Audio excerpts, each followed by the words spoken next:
Assalamu alaikum. J'ai essayé de faire une Obama. Vous savez, Obama, quand il était devant les peuples arabes, il leur a dit Assalamu alaikum. Pouah, tout le monde avait fait pa, pa, pa, pa. 4 millions de morts chez les musulmans. J'aurais dû être politicien, putain. Je serais riche, je serais bien. Je me serais acheté des terres partout ici. Voilà, j'en aurais rien à foutre. J'aurais dit à Darmanin, expulse-moi. Mais d'un côté, j'aurais eu peut-être financièrement, j'aurais eu une posture, j'aurais eu tout. Mais bon, l'éternité après, c'est le paradis. Est-ce que j'aurais gagné le paradis en étant un vendu? Euh, Bon, Dieu est miséricordieux, mais il ne faut pas abuser non plus.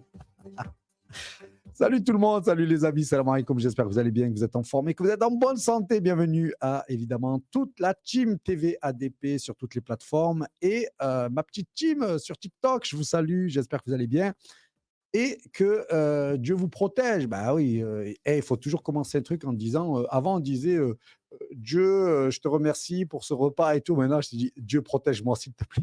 Protège-moi, Dieu. Protège-moi. Qu'est-ce qui va m'arriver demain? Ben oui, c'est un monde de fou. Nous sommes en train de vivre justement la mutation. Alors, il n'y a pas que nous, hein. À l'époque 39, 40, c'était pareil. À l'époque, vous prenez rien que les guerres mondiales ou tous ces trucs-là, c'est pareil. C'est-à-dire que les gens vont vivre des basculements et leur monde va changer, tu vois? Et nous, ils changent sans, tu sais, les classiques, quoi. C'est-à-dire les bombes qui nous tombent dessus, mais tout change, quoi. Il y a plus un homme, une femme, à l'école, c'est devenu n'importe quoi. Enfin bref, tu vu, c'est le truc classique, quoi. L'évolution, je fais un gros bisou à Kamel, évidemment. Kamel. Alors Kamel, pour la petite histoire, pour ceux qui ne savent pas, donc c'est un frère et tout, et qui m'a découvert. Et là où vraiment, moi, parce que j'ai découvert plein de gens sur les réseaux, etc. Mais c'est quelqu'un qui a donné du sens au mot solidarité. Voilà. Donc, j'invite évidemment tous les gens qui nous écoutent et qui écoutent tous les lanceurs d'alerte, soyez solidaires avec eux et évidemment, soyez dans le partage de leurs vidéos et tout ce qui va avec. Donc, je vous invite évidemment à liker, partager TV ADP à tous vos amis et à rejoindre cette communauté un petit peu de gens éveillés. Alors, ça commence par là. Avant qu'il y ait une action, qu'il y ait une insurrection, qu'il y ait je ne sais quoi, ça commence d'abord par comprendre que, bah, il faut déjà comprendre ce qui nous arrive. Donc c'est l'objectif un petit peu de ces émissions TV ADP du lundi au dimanche, émissions, toute la semaine avec des gens de qualité, avec des sujets énormes. Hier, me disait-on, oui, parce que moi j'étais aux abeilles, hier, Thierry Messant et Valérie Burgot, super. Et il y a pas longtemps, il y a eu Soral et il y a pas longtemps, il y a eu, d'autres encore, personnes super, super intéressantes. Donc regardez-les. Si vous avez l'impression d'avoir une overdose, c'est bien. Ça veut dire que vous avez, quelque part emmagasiné tellement d'infos sur ce sujet que, vous avez l'impression que, bah, c'est bien. Si ce n'est pas le cas, ben, continuez, profitez-en, allez-y, nourrissez votre esprit, nourrissez votre âme, nourrissez votre cœur parce que tôt ou tard, ça aura une conséquence. Moi, je vous l'ai déjà dit, hein, j'ai changé ma façon de manger, ma façon de voir le monde, j'ai tout changé depuis le Covid. Voilà. Déjà avant, j'étais pas mal, dans le sens où bah, on voyait bien qu'il y a quelque chose qui n'allait pas, mais alors depuis le Covid, laisse tomber, hein, leur grand reset, leur tménique, leur grand nouvel ordre mondial, c'est mort. D'ailleurs, à ce sujet-là, j'ai fait un petit truc là-dessus sur TikTok et je voudrais vous alerter vous aussi. C'est sur la maîtrise des concepts. Là où vous n'êtes pas bon encore, c'est que vous ne maîtrisez pas les concepts. Vous voyez à peu près de quoi on parle, mais vous n'avez pas la profondeur des concepts. Et ça, c'est quelque chose sur lequel vous devez absolument travailler. Pourquoi? Parce que celui qui maîtrise le concept, celui donc qui en comprend toute la profondeur, il devient de fait une force incroyable. Et donc, sur les réseaux, souvent, je demande aux gens, au fond, venez nous dire qu'est-ce que vous comprenez de tout ce que l'on fait. Et là, vous voyez bien que, ben là, il y a des trucs qui bug. Pourquoi? Parce que je sais que vous avez intégré une bonne partie de tout ce qui est dit par les lanceurs d'alerte, les gens qui témoignent, qui dénoncent, je sais. Mais à la fois, il y a quelque chose que le réseau social fait, c'est qu'il détraque notre cerveau. C'est-à-dire, on entend plein de choses, mais on bug. On n'arrive pas on n'arrive plus à les reconceptualiser. Je vous donne un exemple. Nouvel ordre mondial. Je vous ai déjà dit l'autre fois. On l'a dit 1 milliard de fois, je crois. Chaque fois, je reviens comme un perroquet. Donc, le nouvel ordre mondial, si c'est nouveau, c'est qu'il y a un ancien. D'accord? Ça, c'est le principe. L'ordre, c'est quoi? Ben, c'est comme l'ancien ordre mondial. Nouvel ordre mondial. le ordre mondial ne change pas. C'est les anciens pouvoirs. L'ancien pouvoir, le nouveau pouvoir. Les anciennes règles, les nouvelles règles. Les patrons, les anciens patrons, les nouveaux patrons. Donc, l'ancien monde et le nouveau monde. C'est quoi ce nouveau monde? Est-ce que ce sont des nouvelles gens? Est-ce que ce sont des nouvelles façons de faire? Et là, on va se rendre compte que effectivement, c'est des nouvelles façons de faire. Et l'exemple, c'est simple. Quelles sont les lois ou les mentalités ou les choses qui arrivent et qui bousculent carrément l'ancien monde? Eh ben, vous en avez plein. Transhumanisme et des tas d'autres choses, de concepts comme ça. D'accord? L'IA, enfin, tous ces trucs-là. OK. Donc, ça, c'est le nouveau monde. OK. Pourquoi on ne les avait pas dans l'ancien monde? Ben, une partie de la technologie n'était pas là, d'accord? Donc elle aurait pu être aussi, peut-être dans l'ancien monde. Ah non, pourquoi? Parce que ce qui va ériger l'ancien monde, ben, c'est évidemment des idéologies, comme le nouveau monde. Donc à l'époque, est-ce qu'on pouvait dire Adam et Ève? Ben non, c'était Adam et Ève. Voilà l'ancien monde pour eux. Maintenant, est-ce qu'on peut dire Adam et Ève? Ben oui. Est-ce qu'on peut être une chaise? Oui. Est-ce qu'avant tu pouvais être une chaise? Non. Est-ce que tu pouvais changer de sexe? Non. Est-ce que maintenant tu peux le faire? Oui. Donc le concept de nouvel ordre mondial, c'est l'idée de dire que l'on va en fait, on va amener en disant que bah, c'est comme ça, tout ce changement idéologique. Et en vérité, si on va au fond du fond, le nouvel ordre mondial, c'est le monde sans Dieu. Pourquoi? Parce que l'ancien monde, c'était celui qui est régi par Dieu. Les lois, les textes, les mentalités, c'était le christianisme pour vous. Et derrière le christianisme, c'est tout ce qui est sous-jacent, tout ce qui va avec, les monothéistes. Une partie des 10 commandements, de la Torah, dans le message de Isa, alayhi salam, de Jésus, et chez les musulmans avec le prophète, c'est-à-dire qu'on est venu apporter une législation, une façon de penser, une façon de vivre. Voilà. Et dans ce nouveau monde, on enlève tout ça. C'est pour ça qu'on s'attaque beaucoup au voile, etc. Pourquoi? Parce qu'il faut enlever la notion d'avoir de la pudeur. Il faut enlever la notion de montrer aux gens que nous avons un ordre, c'est-à-dire quelque chose qui nous transcende et qui nous tient plus que tout au monde, c'est-à-dire Dieu. Comment ça, tu viens t'afficher avec ton Dieu dans notre espace à nous? Mais t'as pété les plombs ou quoi? Et là, tu te rends compte qu'ils te font tous la guerre. Et en fait, c'est valable pour les chrétiens aussi. Et c'est valable pour les vrais juifs aussi.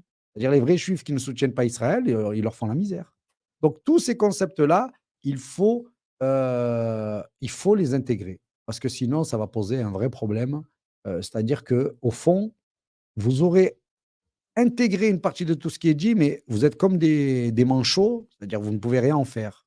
Va expliquer ça maintenant à ton voisin. Tu peux pas. Va expliquer ça à un groupe de gens. Tu peux pas. Viens expliquer ça au monde entier. Tu ne peux pas. Alors que tu es là tous les jours. Et ce tu ne peux pas, moi, c'est ça qui me rage. Parce que si moi, l'illettré de cinquième, je peux le faire, et pourquoi vous ne pourrez pas le faire? Donc, c'est juste un concept mental que vous devez adopter. Voilà. Vous devez être des enseignants, des éducateurs. Vous devez être les gens qui doivent témoigner aussi. Pourquoi? Parce qu'il y a tellement d'êtres humains qui sont perdus que de toute façon, ça ne suffirait pas. Donc, il faut agrandir le cercle et il faut ben, faire ce que vous pouvez. Et chacun fait ce qu'il peut là où il est. Et c'est déjà super comme ça. Donc, voilà, ça, c'est la maîtrise des concepts. D'accord? Donc, c'est pareil pour le féminisme, la liberté de la femme et tout. Il faut vraiment être con pour croire que le féminisme, c'est la liberté de la femme. On est d'accord? Donc, le féminisme, c'est la liberté de quoi, en fait? Ils disent que c'est la liberté de la maison. En gros, c'est ça. Avant, tu étais une boniche esclave de la maison. Oui, mais est-ce que tu n'es pas une boniche esclave de l'entreprise? Oui, mais là, on te paye. Oui, pourquoi avant, quand tu avais un mari heureux, des enfants heureux, que ta maison était super bien organisée et que tu structurais toute la base familiale, c'était pas assez heureux, ça? Non. Donc tu vois ces concepts à la con? Hein? Finalement, être à la maison, c'est une tare, tu vois? T'occuper tes gosses, c'est une tare.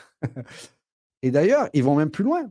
Ils vont même reprocher à la nature de ne pas faire en sorte que des hommes puissent avoir des gosses.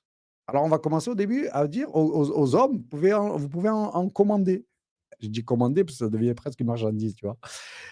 Et puis bientôt, vous verrez qu'ils vont essayer de les mettre enceintes, hein. Et si, évidemment, ils n'y arrivent pas par la biologie, bah, c'est pas grave, il y aura de toute façon tous les concepts de utérus artificiel qui existent déjà. Donc au final, c'est cette idée-là. On va combattre Dieu, mais on va pas dire Dieu, on va dire la nature. Et donc toute la science et tout le mouvement scientiste, il est là pour ça. Il est là pour dire au fond Ce nouvel ordre mondial et l'ancien ordre mondial, c'est 2 dimensions profondes qui vont s'affronter. C'est un, Dieu a créé les choses, a ordonné les choses, et l'autre, c'est l'homme qui est son propre Dieu, l'homo deus. Il y a toujours la notion de Dieu, mais dans l'un, c'est l'arrogance totale du diable qui ne va pas vouloir se prosterner et qui va être là et qu'il va dire qu'il est meilleur qu'eux. Et puis dans l'autre, il y a la soumission et la reconnaissance, l'humilité de voir que ben, l'homme, il est très petit comparé à toute la création, etc., etc. Donc ça, c'est les concepts de nouvel ordre mondial. Et donc cette profondeur-là, vous devez l'avoir. Obligé. Parce que vous allez améliorer votre compréhension, notamment quand on vous dira que le nouvel ordre mondial, c'est un ensemble de concepts idéologiques qui visent à détruire la dimension de la transcendance. Voilà, donc c'est tout. Tout ce qui amène à sortir de Dieu. Lutter contre la mort, par exemple. Et tout un tas de concepts comme ça. Le métaverse. La généralisation des IA. Pourquoi Dieu n'a pas donné un cerveau aux humains? On a besoin que maintenant, ils nous calculent tout. Vous vous rendez compte que l'autre fois, j'étais avec des gosses. Ils m'expliquent comment ça se passe à l'école. C'est-à-dire qu'ils ont une calculette. Putain, les mecs, ils calculent plus rien. Ils ont une calculette. Et avec tous les ordinateurs qui vont arriver dans les classes et tous les trucs virtuels, et ça se trouve, ils ne sauront même plus écrire dans quelques temps. Et tu sais pourquoi ils n'auront plus besoin d'écrire et tout ça? Parce qu'en même temps, ils vont développer des puces dans le cerveau. Donc les mecs, ils sauront parler 4 langues, et ils sauront réfléchir à la vitesse de la lumière, mais que pour ceux qui auront l'argent et le potentiel de se mettre des puces dans la tête. Mais le plus triste dans tout ça, c'est quoi? C'est que comme le Covid va changer l'intérieur, la biologie, le génome humain, toutes ces technologies, tous ces trucs-là vont changer en fait l'aspect extérieur. C'est-à-dire que vraiment, on se retrouve avec cette phrase du diable qui dit à Dieu: «Laisse-moi vivre jusqu'au au jour du jugement dernier et j'attaquerai tous les enfants d'Adam par devant, par derrière, par la droite et par la gauche». Incroyable. C'est-à-dire que tu es cerné de l'intérieur et de l'extérieur. Tu as plus aucun moment de répit. Il y a déjà, TikTok qui me dit, «Vous êtes pas en accord avec la communauté», déjà les restrictions, 2 restrictions et tout. Mais vous voyez? C'est ça. C'est-à-dire que là, ils te font des petites restrictions et tout, mais va venir à une époque où tout, où tu ne pourras plus être visible. Exactement comme font déjà les Chinois à plus de 20 millions de personnes qui ne peuvent pas voyager, pas avoir ci, pas avoir ça. C'est incroyable. Donc ça, c'est l'évolution et les concepts que l'on doit maîtriser parce que, évidemment, plus on va continuer à faire travailler notre cerveau, plus on va refuser leurs technologies qui ne sont pas des technologies pour au service de l'humanité, même s'il y en a. Il y a des gens qui sont tétraplégiques grâce à des puces dans le cerveau, ils commencent à parler avec, leurs proches. On ne va pas dire que c'est une mauvaise chose. Mais dans l'immensité, c'est pas ça que ça va faire. Dans l'immensité, ça va bousiller l'humain. Donc, est-ce que pour quelque chose qui est, minime, on va se satisfaire d'une destruction globale? Ben, pas du tout. Ben, dans ce cas-là, je préfère que ce gars qui est tétraplégique, il puisse pas parler et que l'humanité, elle reste normale, plutôt qu'au nom de ce gars qui puisse parler, on détracte toute l'humanité. C'est juste pour vous dire le concept, c'est cruel. Mais à un moment donné, la survie de l'humanité, elle est aussi importante ou pas? Et c'est pareil pour nos gosses. Voilà. Si pour avoir 10% d'élèves qui réussissent et qui vont à HEC, tout le reste et que tout le reste deviennent des débiles, ben pourquoi pour aller à l'école? Donc l'école ne sert à rien. C'est pour faire 10% d'élite. Donc tous ces trucs-là, 20% de cadres, 10% d'élite et puis 70% c'est des moutons. Bah, pourquoi tu vas à l'école dans ce cas-là? Sors de l'école, fais autre chose et puis, de toute façon tu seras un mouton. Donc ces concepts-là, une fois qu'ils sont maîtrisés, évidemment, ils, vont apporter cette dimension salutaire, voire divine. Voilà. Mais après, il faut se dire la vérité les amis, c'est pas partout comme ça. Eh oui.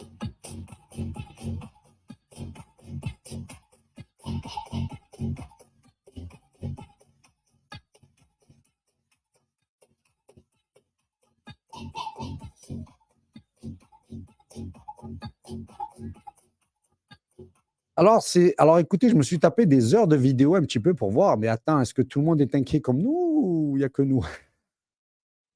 Il y a que nous les amis. Eh, faut dire la vérité, il nous manque une case. Voilà, il faut dire la vérité. on est éveillés, mais c'est nous les malades mentaux. Parce que les autres, ils en auraient la foutre. Et puis alors ça, c'est incroyable. Pourquoi? Parce que moi qui ai été ancien DJ et tout, j'ai vu plein de danses. J'ai vu le funk, la R&B, la tectonique. Putain, la tectonique, tu faisais bouger ta tête comme ça, tu faisais des trucs de chelou. J'ai vu des machins. Ils ont réussi encore, au moment où je vous parle, à inventer des structures de je sais pas quoi. Bon, c'est pas la valse, c'est le tango. Vous m'excuserez. Et c'est encore moins la technique du musette, hein. Mais faut avouer que les gens, ils s'éclatent. Les gens, ils s'éclatent. Voilà. Et les gens, ils en ont rien à foutre de ce que l'on dit, clairement. Et évidemment, quand on dit les gens, c'est parce qu'on ne prend pas des proportions. Donc la question qui se pose, c'est dans le nouvel ordre mondial, et ceux qui ont l'esprit du nouvel ordre mondial, qu'est-ce qu'ils vont se dire? Qu'est-ce que j'en ai rien à foutre? Laisse-le qui s'écroule le monde, je m'occupe de moi-même. Et tu te dis, c'est pas con. Le mec, il fait un ratio vite fait, bénéfice-risque. Si je me mets à m'occuper de tous ces cassos, alors attendez, il faut que je règle un truc dans le micro parce que vous allez entendre des gosses sinon derrière. Hop, si je monte ici. Donc là, normalement, vous les entendez plus. Parce que j'entends des gosses, moi, dans mes oreilles. En fait, c'est dehors, là. Tu sais, ouais, ici, ils amusent encore et tout. Dites-moi si vous entendez, si vous avez des problèmes de son, de bruit, etc. Je règle tout. J'ai une régie vidéo pour ça. Donc, je disais, les gens qui pensent comme ça, et ils sont nombreux, ils n'ont pas envie de réfléchir au nouveau monde. Ils n'ont pas envie de réfléchir à tout ça. D'accord? Donc, qu'est-ce qu'ils se disent? Ben, je laisse tomber. Eh bien, vous voyez, ça, c'est tous les gens qui n'ont rien compris à la transcendance ou qui se sont exclus du rôle que implique d'être transcendant. Tu vois? Donc, ça va concerner des musulmans, des chrétiens, des juifs, et je ne te parle même pas des agnostiques, des universels et de tout le reste, c'est-à-dire des gens qui croient en quelque chose, mais qui n'en ont rien à foutre, ils s'occupent de leur vie parce qu'ils vont se dire dans l'esprit, au fond, ça ne sert à rien. Et ça, c'est une dimension du nouvel ordre mondial. C'est-à-dire, à un moment donné, tu crois en Dieu, mais tu n'en as plus la substance au moment même, enfin, au point même où tu oublies que celui qui peut tout renverser d'un claquement de doigts, c'est lui. Celui qui peut tout changer, c'est lui. Allons plus loin. Il va te laisser le libre arbitre. Donc, des gens qui feront le mal, des gens qui feront le bien. Mais quand tu prends la nature, si tu réfléchis 2 secondes, disons que tu vis 200 ans. Est-ce que 200 ans, c'est beaucoup? Ben oui. Par exemple, pour une longévité de la vie, oui, puisque personne ne vit jusqu'à 200 ans. Il y en a qui vivent 120, 130 peut-être, mais 220, ça n'existe pas. Mais ce même chiffre, 200, là, tu le rajoutes à l'éternité, ça vaut quelque chose, ça vaut que dalle. Donc, ceux qui vont encore avoir dans cet esprit, justement, où on va développer le concept du nouvel ordre mondial, de l'homo deus, ou tout ce qui est on ne s'occupe plus du reste parce que de toute façon, ça sert à rien, ben, tout ça, c'est ceux qui ont encore compris la notion qu'au final, au final, ce qui est le plus important, c'est pas simplement les 80 ans que tu vas vivre et les vivre dans l'abondance, mais c'est l'éternité que tu vas devoir assumer derrière et qui peut, elle, être très douloureuse. Et c'est ça, en fait, les gens intelligents. Les gens intelligents, c'est ceux qui ont compris ça. C'est pour ça qu'ils luttent jusqu'à la mort, certains. Ou d'autres vont en prison, ou d'autres se font expulser, ou d'autres, on leur enlève tous leurs biens, ou d'autres, on fait. Pourquoi? Parce qu'il y a cette dimension de la transcendance. C'est pour ça, d'ailleurs, qu'il y a une chaîne comme TVADP où les mecs sont tous gratuits, 7 jours sur 7. Parce qu'à un moment donné, c'est ça qui te fait le moteur. Et ce moteur-là, il est puissant parce qu'il peut renverser des nations. Il peut renverser des nations. Et si ça peut renverser des nations, ben, c'est ce qu'il faut se dire, en fait, nous tous, là, c'est que ben, on a un devoir de ne pas céder à tout ce qui pourrait être le défaitisme ou l'homo deus. Voilà. Et j'ai appris, moi, à mes dépens, qu'on peut être croyant, croire en Dieu, et pourtant, on peut agir comme des homo deus. Je crois en Dieu, mais je m'occupe que de moi-même, ou j'accepte cette idée d'homo deus. Je crois en Dieu, j'accepte l'homo deus. Je crois en Dieu, j'accepte le mariage pour tous, l'homosexualité, tout ça. Ah oui, dit de ma bouche, tu as vu, ça fait radical. Comment ça, des gens qui s'aiment? Ouais, ouais, bah bon, quoi? Bah, qu'est-ce qu'il y a? Je vais dire, je suis pas Dieu. OK, Dieu nous a dit non. Eh bien, moi, je vais dire à Dieu non. Bon, vous voulez que je devienne comme eux, là? Elle a été choisie parce que justement, on est le peuple de Ejdatlamo. On est un peuple de feu. On est un peuple qui pouvons dire à Dieu, non, j'ai pas envie de faire ton Shabbat. Et c'est là qu'est tout le challenge pour Dieu d'avoir choisi ce peuple. Parce que s'il avait choisi un autre peuple, il leur dit, vous faites Shabbat, ils auraient fait Shabbat. Il y a 2 personnes qui ont dit, il faut étudier tel livre. On voit qu'il y a 2 milliards qui le font. 2000 ans en arrière, un juif qui a dit, je suis Dieu, il faut faire ça. On voit qu'il y a plus de 2 milliards et demi de personnes qui le font. Mais qui s'est adressé à nous? C'est Dieu lui-même, au Har Sinaï, sur la montagne de Sinaï. Et nous, qu'est-ce qu'on dit à Dieu? On verra si on va le faire. C'est ce refus d'obéissance qui... On verra ce que l'on va faire. Voilà, bon, vous voulez qu'on fasse ça? OK, Dieu ne nous gonfle pas, on va voir si on le fait. On va voir si on a si c'est et cetera, et cetera.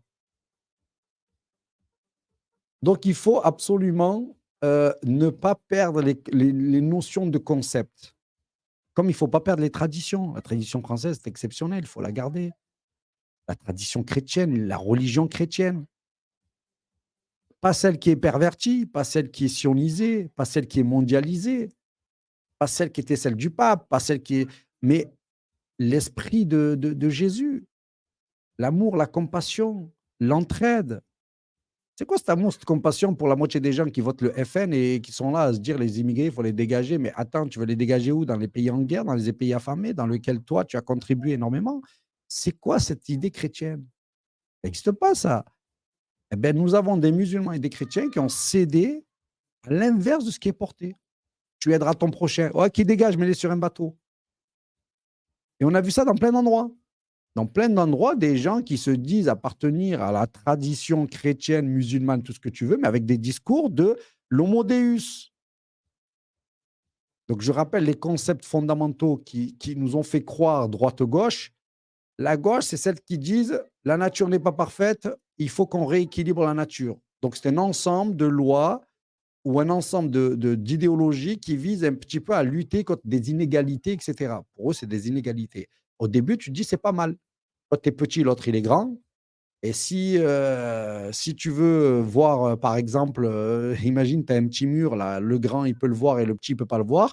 Alors la gauche va dire: «On va lui mettre une chaise en dessous, comme ça, il va pouvoir monter et les 2 pourront voir le match». Et quand tu regardes comme ça, tu te dis: «C'est exceptionnel». On va corriger, non pas corriger, mais on va aller dans ce que Dieu dit, c'est-à-dire Dieu va créer des choses différentes et puis on va chacun donner un peu la main pour essayer de faire en sorte que tout le monde puisse avoir son épanouissement. Voilà. La droite, elle dit: «La nature est parfaite, on change rien. Je suis riche, tu es pauvre, tu es pauvre», donc ces 2 concepts-là, en fait, ces deux concepts bidons. Pourquoi? Parce que quand il arrive le concept de Adam et Ève, les 2 disent: «OK». Bon, que la gauche, qui a renoncé à Dieu, dise: «OK», c'est une chose, mais la droite,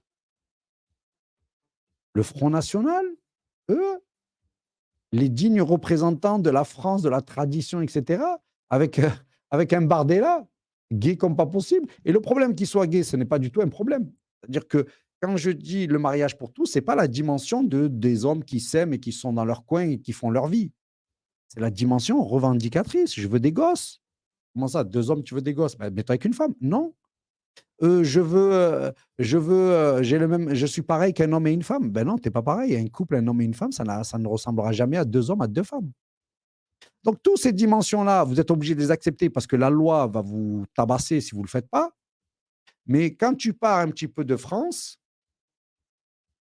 tu te dis: «Putain, je peux redire des trucs normaux, quoi». Je peux redire encore que non, c'est un homme et une femme. Et le féminisme, je t'en parle même pas. Et donc, la libération de la femme, c'est-à-dire la libérer de la maison pour la rendre esclave du capital, ben c'est au final, c'est détruire la famille aussi. Donc ça, ce sont des notions qu'il faut que vous voilà, qu'il faut comprendre. Donc on les redira de temps en temps, mais c'est très important et c'est valable dans toutes les dimensions de ce que l'on fait. Capitalisme, qu'est-ce que ça veut dire? La droite, la gauche, toutes ces notions-là, vous les devez les maîtriser parce que ça fait partie de ce qui nous fera gagner à la fin. Voilà. Donc, je disais, dans ce monde de fous dans lequel on a des gens qui sont devenus insouciants de tout et que tout le week-end, ils se retrouvent pour aller danser, chanter, et puis dans lequel l'alcool, etc., règne en maître, ça, c'est le nouvel ordre mondial, mais dans le sens où, pourquoi est-ce qu'ils arrivent à faire ça? Ce n'est pas parce que ce sont que des gens perdus, mais parce que ce sont des gens anesthésiés. Et ce que l'on va comprendre derrière tout ça, c'est que la majeure partie des gens qui font des choses ne le font pas parce que ce sont des gens mauvais. Ils le font parce que ce sont des gens hypnotisés. Et donc là, il faut revenir à une autre dimension très importante dans la transcendance, c'est que oui, tout être humain qui va s'abandonner à ses passions va vivre comme s'il devenait une personnage qui était, hypnotisé. Et c'est ce que je remarque moi, c'est qu'il y a plein de gens bien. Au fond, ils sont bien, mais quand tu les vois, tu dirais des débiles. Voilà. Le divertissement, l'amusement et ça, c'est une préparation mentale, c'est une préparation eugéniste et c'est pour ça que quand on va traiter l'actualité comme on va le faire maintenant, il faut avoir en tête cette dimension à la fois des concepts, maîtriser les concepts parce que c'est ceux qui vont vous permettre de sortir la tête hors de l'eau. L'antisémitisme, ce n'est pas la haine des juifs, c'est pas vrai. Puisque les sémites ont une définition bien précise dont les juifs sionistes essaient de s'accaparer. Vous voyez, quand vous allez aborder certaines dimensions, être anti-arabe, c'est être antisémite. Parce que c'est la descendance de Sem. Donc tous ces trucs-là, une fois que vous les maîtrisez, on ne peut pas vous la faire à l'envers. Ils ne peuvent pas arriver et vous dire non, non, non, c'est pas moi que tu vas la faire. Donc, quand on va faire cette actualité, un, maîtrise des concepts, et deux, il faut penser que dans tout ce marasme dans lequel on a tous un degré d'hypnose différent. Vous avez des gens qui sont plus éclairés que d'autres, c'est juste parce que vous avez des gens qui sont moins hypnotisés que d'autres. Et donc, toute cette connaissance-là, c'est juste pour nous sortir de l'hypnose. C'est pour refaire vivre notre cœur et notre esprit. C'est pour redonner du sens au message, évidemment, de la révélation. C'est pour redonner la dimension du Christ, de Moïse et du prophète Issa Salem à travers, finalement, cette ère qui est complètement homo deus, modèle mondial, etc. Donc ça, c'est ce qu'on fait. Alors là, qu'est-ce que c'est? Ça, c'est les gens qui m'appellent en plein live. Donc là, je vais partir sur l'actualité. Évidemment, je vous demande d'avoir cet esprit critique en tête, en départ. Les choses extraordinaires. Par exemple, puisque nous ne sommes pas pour la dépopulation et que nous avons le monde qui est tel qu'il est. Donc, vous avez des Chinois, ils sont 1,5 milliard. Et bien là, c'est intéressant de voir comment ils ont organisé leur pays en fonction de la réalité dans laquelle ils sont. Donc, c'est des chefs-d'œuvre en termes d'infrastructure, mais vraiment des chefs-d'œuvre. Et là, on ne va pas dire non. Hein, des métros qui volent, on ne va pas leur dire c'est pas bien, ce nouvel ordre mondial. On va leur dire super, les gars, putain, vous avez réussi à faire en sorte que les gens puissent voyager, puissent bouger. Vous voyez la différence qu'il y a entre être contre la technologie diabolique et être contre la technologie qui permet au peuple de se mouvoir, ça n'a rien à voir. Donc, ça, c'est quelque chose que nous, on encourage. On encourage à ce que les États mettent une technologie qui améliore le bien-être de lui-même et pas pour le remplacer ou pour le disqualifier ou pour faire quoi que ce soit.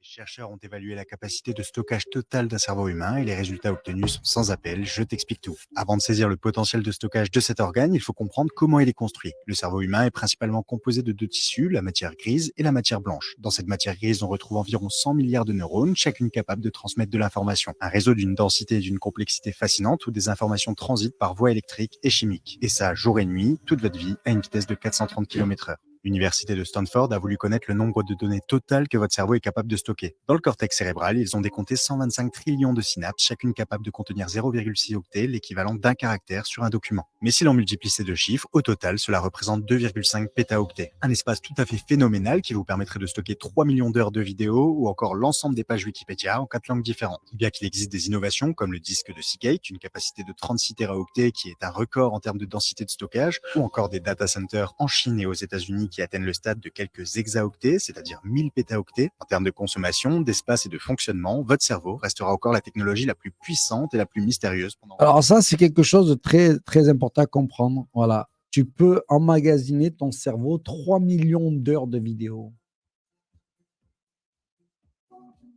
Voilà, donc l'homme est une formidable machine.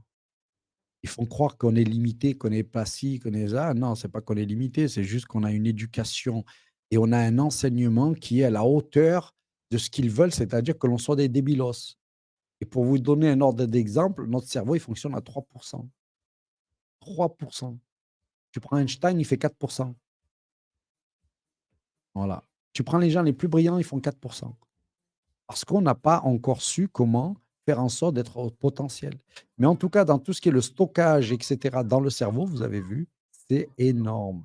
C'est le meilleur outil de stockage que tu peux avoir. Donc, est-ce que tu as besoin d'avoir des puces pour apprendre le chinois? Non, ben, il faut t'apprendre le chinois, l'anglais, le portugais, l'arabe, tout ce que tu veux. C'est faire le travail. Et en vérité, c'est pas ça qu'ils sont en train de nous dire. Ils sont en train de nous dire, soyez des feignants, soyez des gens qui servent à rien, soyez des loques, soyez des moutons. Et nous, on s'occupe du reste. Ne vous inquiétez pas. Et c'est là où la croyance de Dieu va se transformer en la croyance en la technologie. Au fond, j'ai plus besoin de me casser la tête, la calculatrice fera tout. J'ai plus besoin de me casser la tête, le reste fera tout. Et ça, c'est vraiment, on n'arrêtera pas de le dire, c'est quelque chose de très, très important à comprendre. À partir du 27 mai, soit dans moins de 20 jours, écoutez bien les gars, parce qu'après vous n'allez plus pouvoir toutes vos photos, vidéos et commentaires postés sur Instagram, Facebook ou WhatsApp pourront alimenter l'IA de Meta, parce que Instagram, Facebook et WhatsApp, si vous ne le savez pas, ils sont liés maintenant. Vous pouvez vous y opposer en remplissant un formulaire avant cette date accessible sur votre profil. Je vais vous mettre le formulaire, donnez-le surtout à vos parents, vos tantes et oncles qui utilisent beaucoup WhatsApp, hein, on connaît tous, et qui ne connaissent pas ces choses-là. Première étape, il faut cliquer sur le lien que je vais mettre en. Alors ça, c'est très important, renseignez-vous, puisqu'à partir du 27 mai, Meta a mis en règle un nouveau truc, c'est-à-dire qu'elle pourra utiliser vos photos, vos vidéos pour tout un tas de choses. Voilà. Bon, en vérité, ils les ont, ils feront peut-être ce qu'ils veulent avec, mais on ne sait jamais, puisqu'on ne comprend pas encore tout le circuit et tout le bordel. Ce que je vous propose, moi, c'est renseignez-vous et faites en sorte de ne pas leur donner le consentement. C'est valable pour WhatsApp, c'est valable pour Meta, c'est valable pour tout un ensemble de choses comme ça, Facebook, etc. Donc faites-le parce que c'est important. On est plein à avoir des photos, des vidéos, des images, tout un tas de trucs de nous. OK, nous, on les a. Mais de là à ce que ça devienne logique que Meta les utilise pour en faire je ne sais quoi, eh bien, peut-être pas. Donc, est-ce que vraiment ça vaut quelque chose, leur validation ou je ne sais quoi? Aucune idée. Moi, je leur fais aucune confiance. Mais par principe, il faut que l'on fasse quelque chose et que l'on arrange. Donc là, les amis, c'est vraiment un appel à la vigilance. Alors ça, c'était mon slogan à l'époque, hein. C'est notre engagement devant Dieu et notre responsabilité devant les hommes. Il y avait cette dimension que, au fond, on a promis à Dieu qu'on allait être des gens bien et on doit, dans ce cas-là, être responsable devant les gens. On ne doit pas amener l'irresponsabilité, le blâmable sur l'espace public. Donc, il faut absolument œuvrer, il faut se servir de cette dimension-là pour pouvoir faire les choses. Et donc, on va partir dans l'actualité internationale avec un truc très, très intéressant à voir. Et là, on va voir justement, quand vous maîtrisez les concepts, est-ce que vous allez vous faire avoir par les vidéos? Vous me dites ce que vous en pensez. Alors, on va commencer par Trump renonce à la reconnaissance préalable d'Israël par les Saoudiens dans le cadre d'un possible accord nucléaire avec les États-Unis. Donc là, vous avez Trump qui dit en gros, vous n'êtes pas obligé de reconnaître l'État d'Israël si vous voulez avoir la bombe atomique. Pourquoi? Parce que évidemment, les Saouds ont très bien compris que la reconnaissance de l'État d'Israël poserait énormément de problèmes pour eux. Et Trump a fait ce cadeau-là incroyable. Écoute, tu n'es pas obligé de reconnaître Israël, c'est bon. Et là, tu vas me dire, bah, super Abdel, Trump n'est pas si sioniste que ça. Vous allez voir un autre ensemble de choses et c'est là où il faut comprendre la subtilité qu'il y a derrière parce que franchement, ce n'est pas donné à tout le monde. Beaucoup d'ailleurs seront en désaccord avec moi et je tiens à dire que c'est mon avis personnel. Mais c'est mon avis sur quelque chose qui est profondément ancré. Ce n'est pas juste comme ça, je me suis dit, Trump finalement, il peut. Non, non. Et évidemment, on va faire un état des lieux là-dessus. On continue toujours Trump. Alors là, c'est la CIA. Regardez ce qu'ils font aux Chinois. Regardez de quelle façon la CIA lance un appel aux Chinois pour dire délivrez-vous du Parti communiste chinois et venez chez nous pour servir la CIA. 俗话说，筑梦人生。 Comme on dit, il faut se construire une vie de rêve. 我是为 Malheureusement, je vis pour quelqu'un d'autre. Dans ce rêve, je ne peux pas décider de la fin. Mon destin est contrôlé par d'autres. 我的命 C'est une vie de dur labeur, mais à la fin, tout est entre les mains des autres. 辈子 De la vie générale, tout va bien, en essayant de garder la tête baissée et de faire ce qu'il faut, mais je devrais avoir une vie meilleure. 来说，中规中矩，努力低头做事，应该换来美好人生。 Je veux juste vivre une vie paisible. N'est-ce pas trop demandé? Dois-je travailler si dur toute ma vie et en fin de compte faire tout cela pour le bien de quelqu'un d'autre? 后来都是为了别人而做。从小到大， Depuis que nous sommes enfants, le parti nous enseigne que tant que nous suivons assidûment la voie prescrite par nos dirigeants, Alors là, c'est très important. Pourquoi? Parce que là, nous allons voir justement l'administration Trump et ses multiples doubles facettes. D'accord? Donc, on n'est pas à un truc près avec lui. Pourquoi? Parce que vous allez voir qu'à à l'heure où je vous parle là maintenant, il est fâché avec Netanyahou et peut-être qu'il veut reconnaître l'État palestinien. Il y a un mois, il voulait carrément dégager tous les Palestiniens, créer un hôtel ou je ne sais quoi, une espèce de paradis sur Terre. Donc, pour vous dire, on n'est plus à une contradiction près. Mais ce qui en fait quelque chose d'intéressant, c'est que il faut reconnaître que plus personne n'y comprend rien. Voilà. Voilà. Mais quand tu maîtrises les concepts, tu comprends. Tu comprends quoi? Tu comprends que la base idéologique de Trump, et c'est pour ça que je vous invite, et je vous retrouverai l'article du journal juste après, la base idéologique de Trump, c'est qu'en vérité, Trump, il vaut que dalle. C'est ça. Il fait le fanfaron en Ukraine, il a arrêté rien du tout. Il a fait le beau contre les Yéménites, il veut signer un arrêt avec les Yéménites, un arrêt des hostilités. Il veut, en fait, c'est un gros bouffon, mais ce qui est assez intéressant, c'est, mais qui sont les gens qui ont derrière et comment ils arrivent à souffler comme ça la pluie, le beau temps, à changer d'avis, à être comme ça et tout. Et ça, c'est intéressant à voir. Pourquoi? Parce qu'on n'a jamais vu ça. D'habitude, on essaie d'être cohérent. Lui, il en a rien à foutre. D'habitude, on essaie d'avoir une ligne stabilisatrice. Lui, c'est des coups de tête. D'habitude, quand on est président, il y a un protocole. Lui, il en a rien à foutre. Donc, tu vois, il y a tout un ensemble de choses. Donc, il est possible qu'un jour, il commence à avoir une petite guéguerre avec Netanyahou, par exemple. Mais est-ce qu'avoir une guerre avec Netanyahou va remettre en cause quelque chose avec, avec Israël? Ben, c'est là la question, en fait. On peut très bien détester Netanyahou et vouloir le dégager, sans pour ça remettre en cause le mouvement sioniste. Et si on ne remet pas ça, et admettons, quel est l'intérêt dans ce cas-là de prendre tout autour de lui, sur 10 personnes, vous avez 6 sionistes avérés? Quel est l'intérêt? Il n'y en a pas. Donc, vous avez un ensemble de choses comme ça. Et quand tu auras la géopolitique, eh ben, il fait des accords avec l'Arabie Saoudite et il commence à taper un peu sur Israël. Et là, tu te poses la question, est-ce que c'est fait exprès? Est-ce que c'est pipeau? Est-ce que c'est pour ça? En tout cas, on va regarder de près tout ce qui se passe. Et il y a eu beaucoup de choses qui se passent. Énorme news, le Yémen a vaincu les États-Unis. Oui, Donald Trump a annoncé aujourd'hui qu'il arrêterait les bombardements et qu'il retire les forces armées de la côte yéménite. En plus d'une défaite de la première puissance mondiale, cette décision a des conséquences énormes. Les États-Unis ont secrètement négocié un accord de paix avec les forces yéménites alors qu'il est qualifié d'organisation terroriste. Le plus dingue, c'est que le porte-parole des forces armées yéménites nous confirme qu'ils continueront à couler tous les navires en direction d'Israël. Les États-Unis ont donc abandonné Israël pendant que le Yémen n'a jamais abandonné la Palestine. C'est une défaite totale pour les Américains et pour Israël.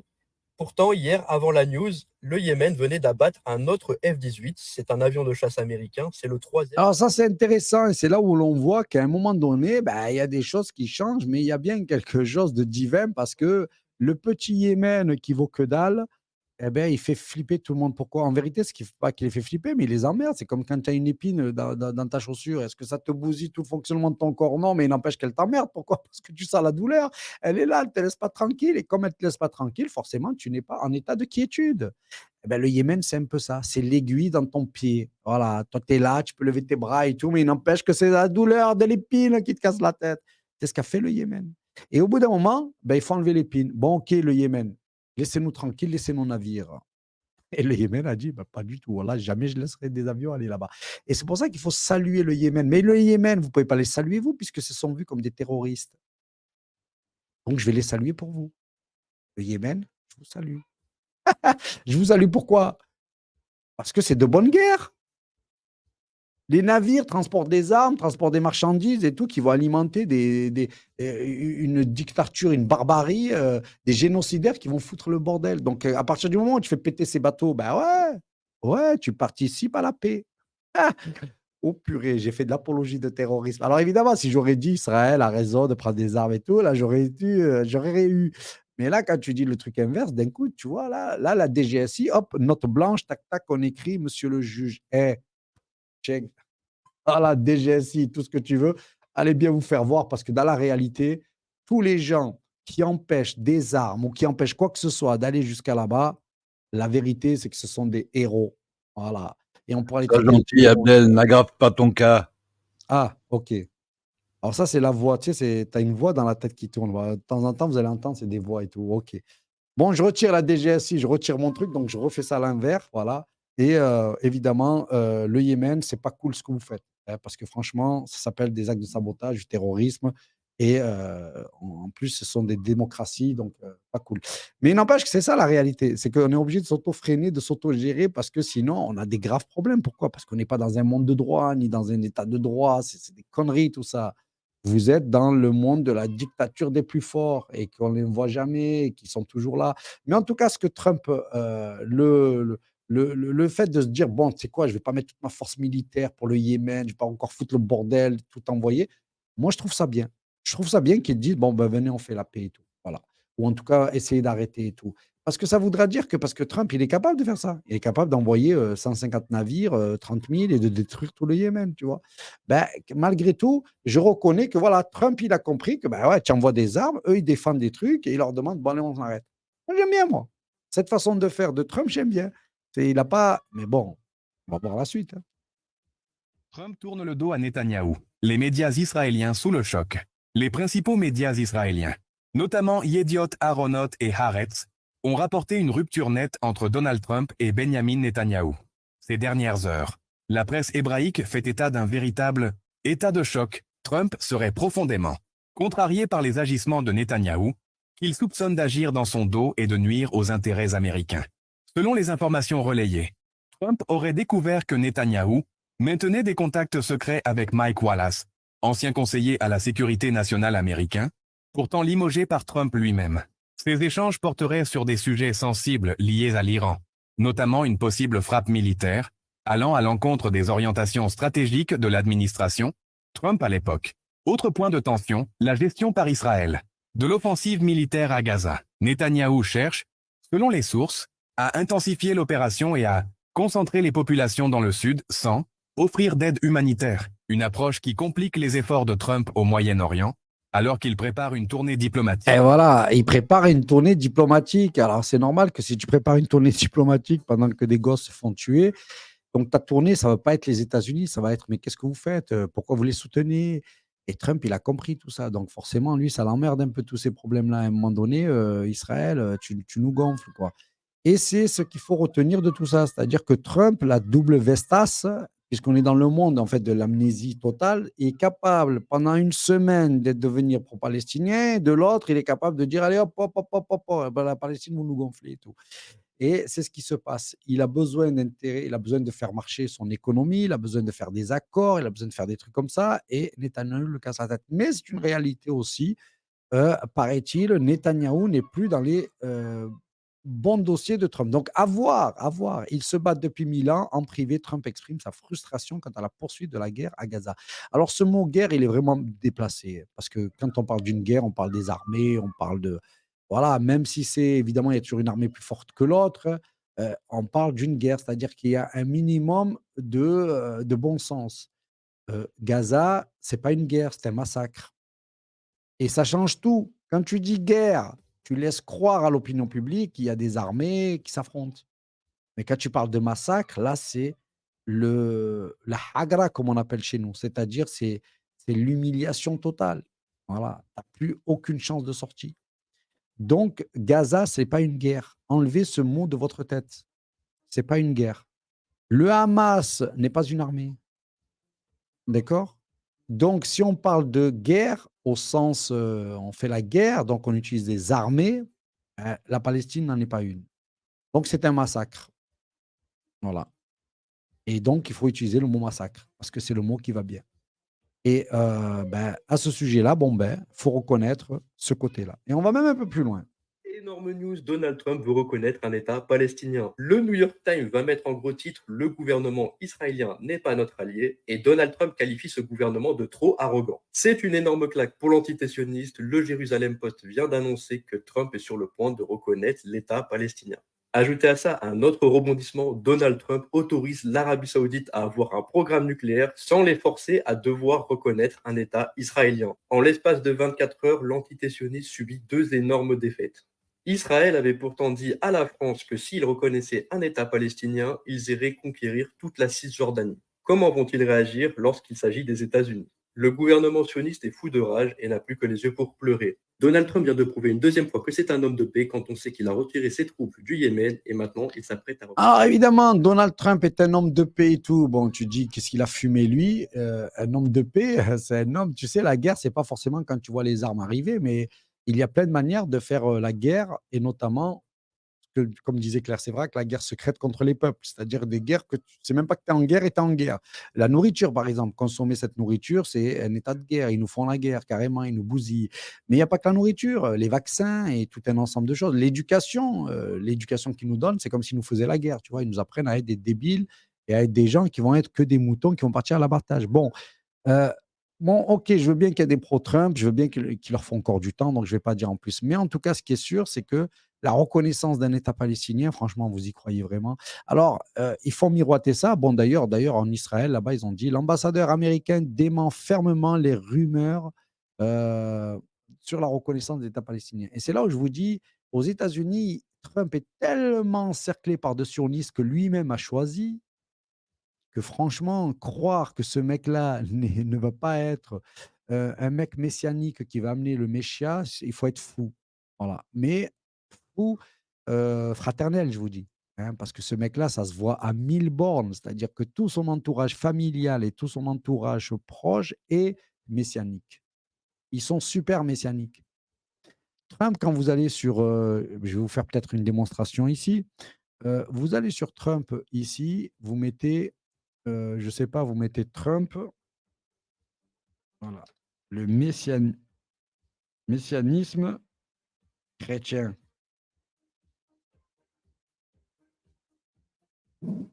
Et quand vous allez taper là-dessus, et vous mettez par exemple Israël, pour être sûr d'avoir l'article, vous savez ce qu'il dit Trump? Il dit que, en gros, je vous le fais court et après je vous montrerai la date. Il dit, au fond, donc il parle aux Juifs, hein. Il dit, nous, on n'est plus sionistes que vous. Comment ça, vous êtes plus sionistes que nous? C'est quoi ce bordel? Il dit, oui, nous, les chrétiens, on n'est plus sionistes que nous. Parce que nous, on n'a pas attendu la Seconde Guerre mondiale et la Shoah pour commencer à parler d'un État juif. Il dit, nous, c'est dans l'Ancien Testament. On a toujours été comme ça. Effectivement, il a écrit ça dans le journal. Il a fait des grandes colonnes pour expliquer que eux, ils sont mieux que les Juifs d'un point de vue du sionisme. Bon, est-ce qu'il fait cet article sans savoir les répercussions que ça va avoir? Non, il fait cet article parce que à un moment donné, ce mec-là, il faut qu'on soit nous aussi, il faut qu'on soit capable de dire, ce mec-là, c'est une pourriture. Voilà. Donc, il n'a pas fait d'autres articles pour dire, mais non, c'est le Christ, c'est... Non, il a dit ça. Donc, vous allez dans le journal et vous le lisez. Et vous allez voir. Vous allez être malade. Voilà, l'un malade. Donc, le messianisme du Messia, il est comme ça. Et pourquoi est-ce qu'il dit ça? Parce qu'il dit, en fait, la rédemption des chrétiens ne sera possible que s'ils arrivent à aider les Juifs à avoir leur terre, etc. Donc, ils nous refont du truc du sionisme, tu vois. On connaît notre terre, c'est ce que veut Dieu pour que le Messia revienne, etc. etc. C'est toujours le même pipeau. Et dans ce sens-là, il faut comprendre pourquoi c'est assez désarmant de lire d'un côté Trump qui te dit on n'a pas de leçon à recevoir du mouvement sioniste parce que nous, on est mieux que vous et on est plus sioniste que vous. Et de l'autre côté, tu entends des trucs comme quoi le président américain souhaite-t-il avancer vers une reconnaissance d'un État palestinien? D'ailleurs, c'est assez marrant parce que Macron, il nous fait le même coup. Macron, il nous fait le mec qui veut reconnaître un État palestinien, en même temps, il fait tout pour aider Israël. Et c'est là où tu vois cette dualité, j'ai expliqué, non pas des Français qui seraient... Non, les Français, ils n'ont plus rien à dire, ils sont foutus. Non, ce qui est assez intéressant dans tout ça, c'est que nous avons des Juifs qui s'opposent. Tout ce mouvement-là que vous entendez, chaque fois qu'ils arrivent pour dire on est contre Netanyahou, que ce soit Tali et tout, c'est juste parce que ce sont des Juifs qui ont différentes, eux, c'est comme tout le monde, hein, ils ont différents positionnements. Donc, vous avez des juifs non croyants, de gauche, vous avez des. Et donc, eux, ils ne supportent pas Netanyahou. C'est pour ça qu'ils les appellent. Mais ça reste des bagarres de juifs, comme on en a eu dans le passé, c'est-à-dire au moment où il y avait Hitler, vous avez des dynasties juives qui vont le soutenir et qui vont faire des pactes avec lui et tout un ensemble de choses. Et puis, vous avez des juifs qui vont être contre eux. D'accord? Donc, vous avez les juifs sionistes, comme vous avez des gens qui ne sont pas juifs et qui sont sionistes, et puis vous avez le reste. Pourquoi? Parce que ce qui domine, c'est pas finalement la nationalité que tu es, c'est l'idéologie que tu as. Donc là, c'est ça qu'il faut comprendre. C'est que tu sois américain ou que tu sois juif, soi-disant, si tu es sioniste, tu es une pourriture. C'est pas ta couleur ni où tu es né. Et le fait d'être juif ne fait pas de toi un pourri. C'est justement ce que tu vas en donner après comme définition. Et c'est pareil pour les musulmans, c'est pareil pour les athées, c'est pareil pour les agnostiques. Au fond, c'est pas, qu'est-ce que tu penses et comment tu agis qui va faire la sorte. Donc le mouvement sioniste, ça y est, on a compris. On a compris que c'était un mouvement de salopards, on a compris où il va. Donc ça, c'était pour l'actualité internationale. Revenons un petit peu à nos moutons en France, parce qu'en France, c'est exceptionnel. Exceptionnel, ça, c'est ce qui s'est passé ce week-end.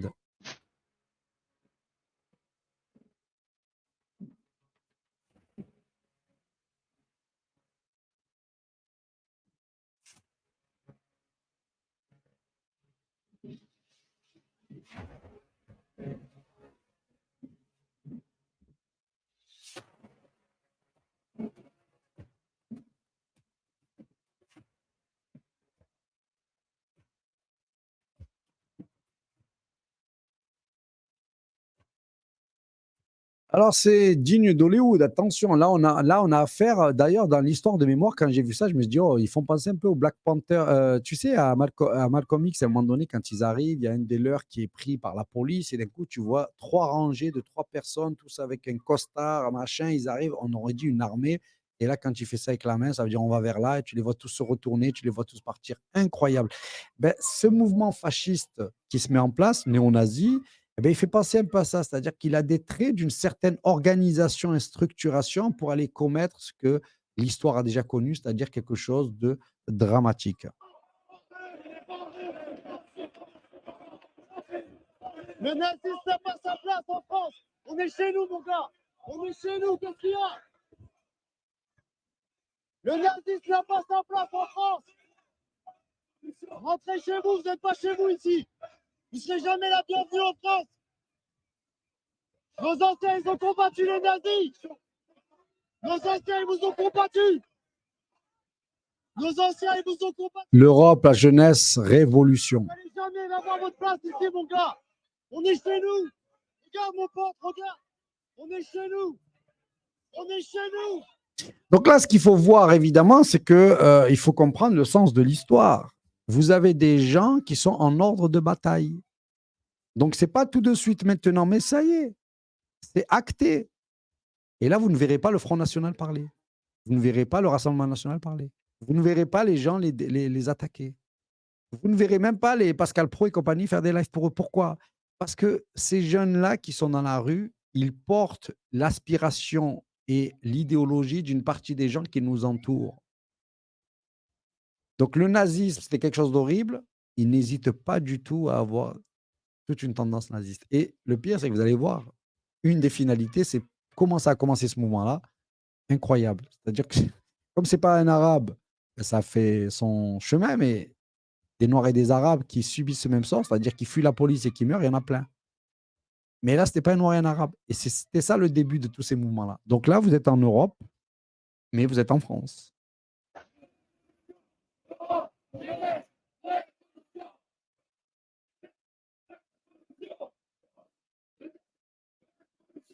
Bon, le fait de dissimuler le visage, c'est certain, ils n'en ont rien à foutre.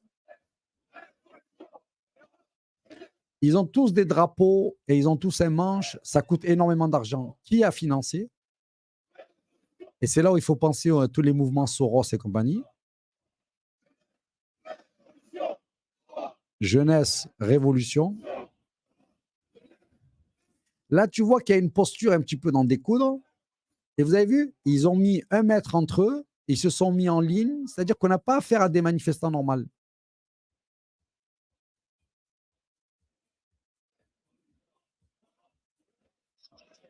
Là, on a affaire à quelque chose qui est de l'ordre de l'organisationnel. Vous voyez? Donc, ça veut dire que les gens qui sont à la tête de tout ça, c'est exactement ce que je faisais dans mes manifs.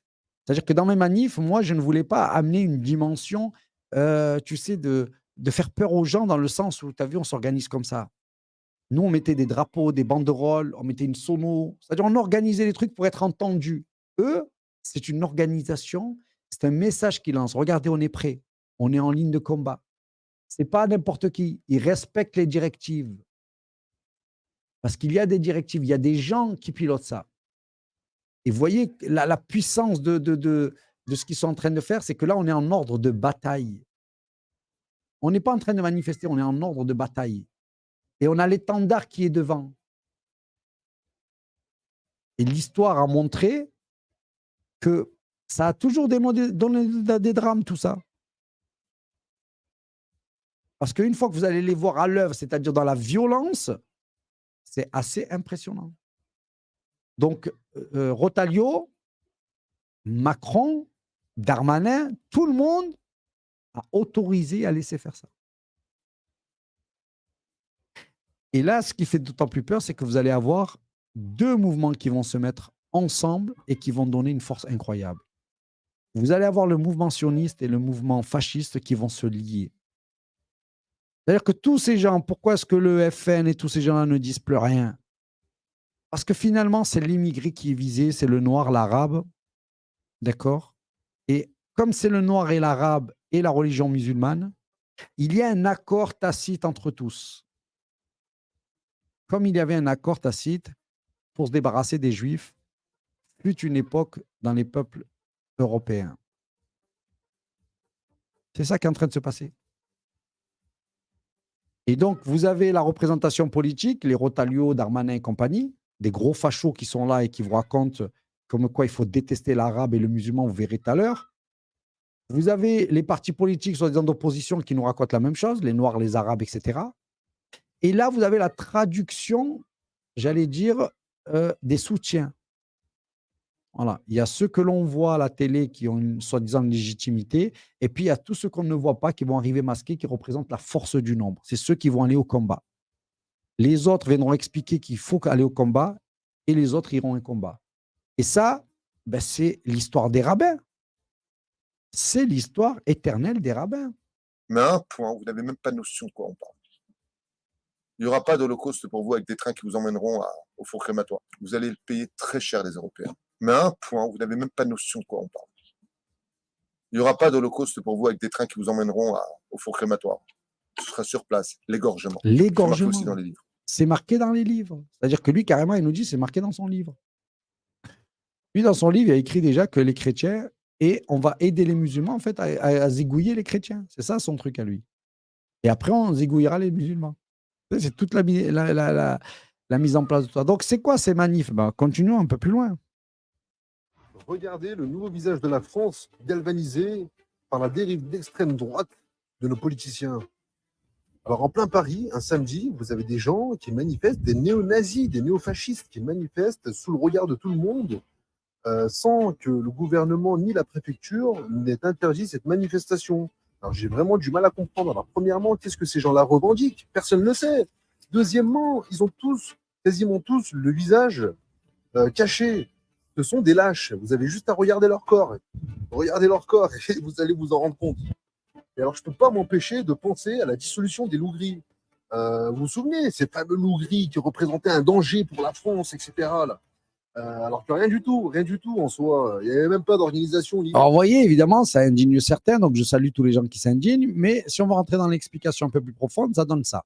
Le 10 mai à Paris, des néo-nazis ont pu défiler tranquillement, autorisés par la justice, mais les antifascistes, eux, ont été interdits de manifester.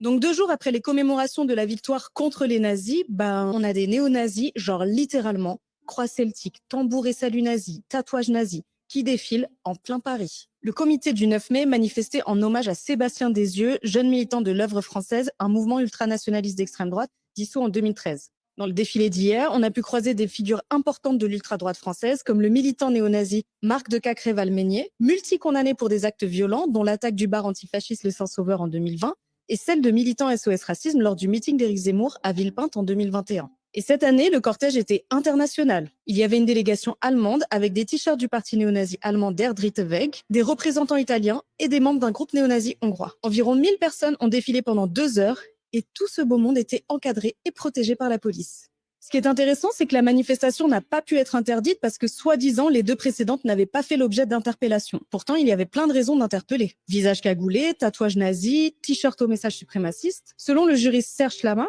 on peut reprocher aux forces de l'ordre l'absence d'interpellation, ne serait-ce que pour dissimulation de visage. C'est un délit et il le constate toutes les semaines avec les Black Blocs. Pendant ce temps, Urgence Palestine, collectif pacifique, est menacé de dissolution par le ministère de l'Intérieur. La France 2025, tu veux dénoncer un massacre en direct, on te fait taire. Tu veux marcher pour Hitler, on t'escorte. Ce 10 mai à Paris.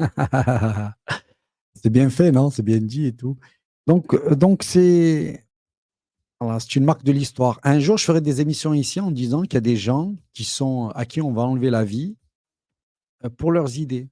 Vous verrez qu'un jour, là, nous avons affaire à la police, à la milice d'État, donc la police qui joue en fait le rôle de milice, c'est-à-dire c'est celle qui va dire au fond, on n'a plus besoin des juges ni des tribunaux, c'est nous qu'on va faire la loi.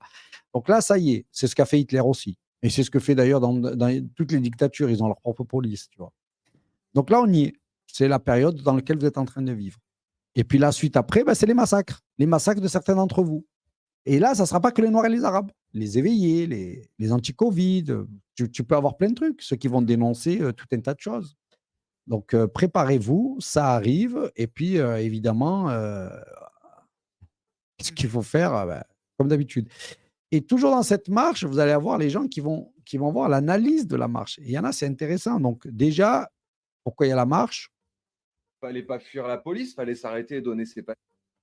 Fallait pas fuir la police, fallait s'arrêter et donner ses papiers. Vous avez vu les NZ manifester comme chaque année en plein Paris. Eh ben, figurez-vous qu'ils manifestent parce que l'un des leurs a fui la police et est tombé d'un immeuble en fuyant la police. C'est marrant, ça, l'extrême droite fait ce qu'elle reproche aux autres de faire. Sébastien Desieux, il serait réellement présent et pas absent s'il n'avait pas fui la police, en fait. Je comprends pas. Cette image, elle est incroyable quand même. Vous faites des manifestations contre la police, vous êtes protégé par la police. Vous faites des manifestations contre les gens d'origine étrangère, vous êtes protégé par des gens d'origine étrangère. Oh!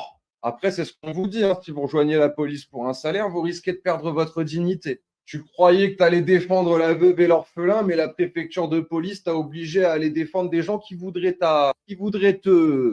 Au passage, c'est marrant de se dire nationaliste et qu'il n'y ait pas un seul drapeau français dans votre manifestation et que vous criez Europe, jeunesse, révolution. Je ne savais pas que l'Europe était une nation, je ne savais pas que l'Europe était un peuple. Je croyais que les Bretons, les Ch'tis, les Gascognes étaient un peuple. Je n'avais pas notion de la langue européenne et du peuple européen. Ah, et là, ce que j'aime, c'est qu'il a montré la manif, évidemment, contre l'islamophobie. Et là, il y avait des drapeaux français. Là, il y avait des Français. Et c'est ça le génie de ce qui se passe quand tu le regardes avec le trait, c'est que ces Noirs et ces Arabes que l'on ne veut pas, ils se sentent beaucoup plus français que ceux, finalement, qui se sentiraient français ou européens de notre époque. Tu vois? T'es français? Oui, je crois pas en Dieu. Je veux pas de roi. Putain de français, quoi. Le vrai français, quoi. Le français de 15 siècles, tu vois? En fait, c'est le français de la Révolution française, c'est-à-dire le complètement débile affilié à toute la franc-maçonnerie et évidemment au-dessus à ses maîtres, parce que évidemment les francs-maçons, je rappelle, c'est les bouffons du roi. C'est ceux qu'on va te montrer du doigt à qui tu devrais t'attaquer.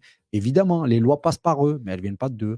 Évidemment, c'est eux qui vont te faire disparaître les dossiers, mais ce n'est pas leur demande. Évidemment, ce sont les hommes de main de tout ce que tu as en haut. Mais c'est classique, les sociétés font ça. Tu as des grands patrons derrière, mais ils ne te disent pas que c'est Rothschild.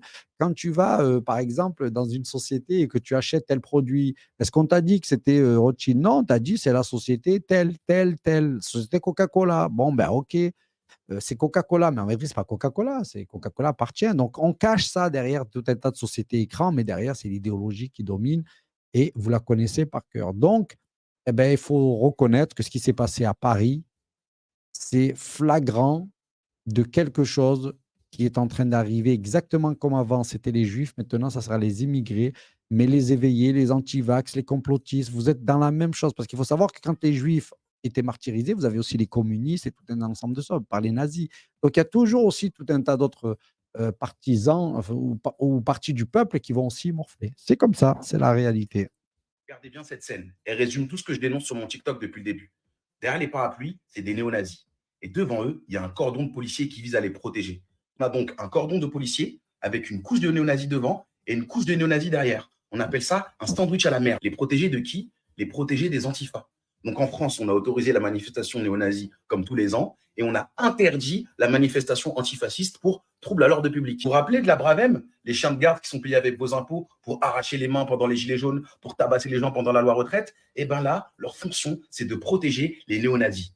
On a célébré le 8 mai la victoire sur le nazisme, mais en France, avec l'argent de vos impôts, on protège des racistes. C'est complètement normal parce que le 8 mai, c'est aussi la date du massacre de Sétif. Des Algériens qui ont célébré la libération de la France avec des drapeaux algériens en se disant bah écoutez, maintenant qu'on a libéré la France, on peut nous aussi être libérés. Ils ont été massacrés par l'armée française. On parle de plus de 30 000 morts. Est-ce que vous en avez déjà entendu parler? Non. Est-ce qu'on l'a déjà commémoré? Non. C'est ce qu'on appelle le racisme systémique. C'est pour ça que je ne suis pas du tout surpris lorsque je vois des jeunes blancs avec des idées nazies, donc des idées qui sont anti-républicaines. Ils ont le droit de défiler dans la rue parce qu'ils ne sont pas considérés comme un danger. En revanche, lorsqu'une personne racisée a le malheur de bouger un orteil, là par contre... Ah, c'est ça, là, c'est la réalité, c'est comme ça que ça fonctionne. En gros, tu n'es pas chez toi, ferme-la. Mais bon, même les Français ne sont pas chez eux, puisqu'ils ouvrent leur gueule, ils se font défoncer aussi.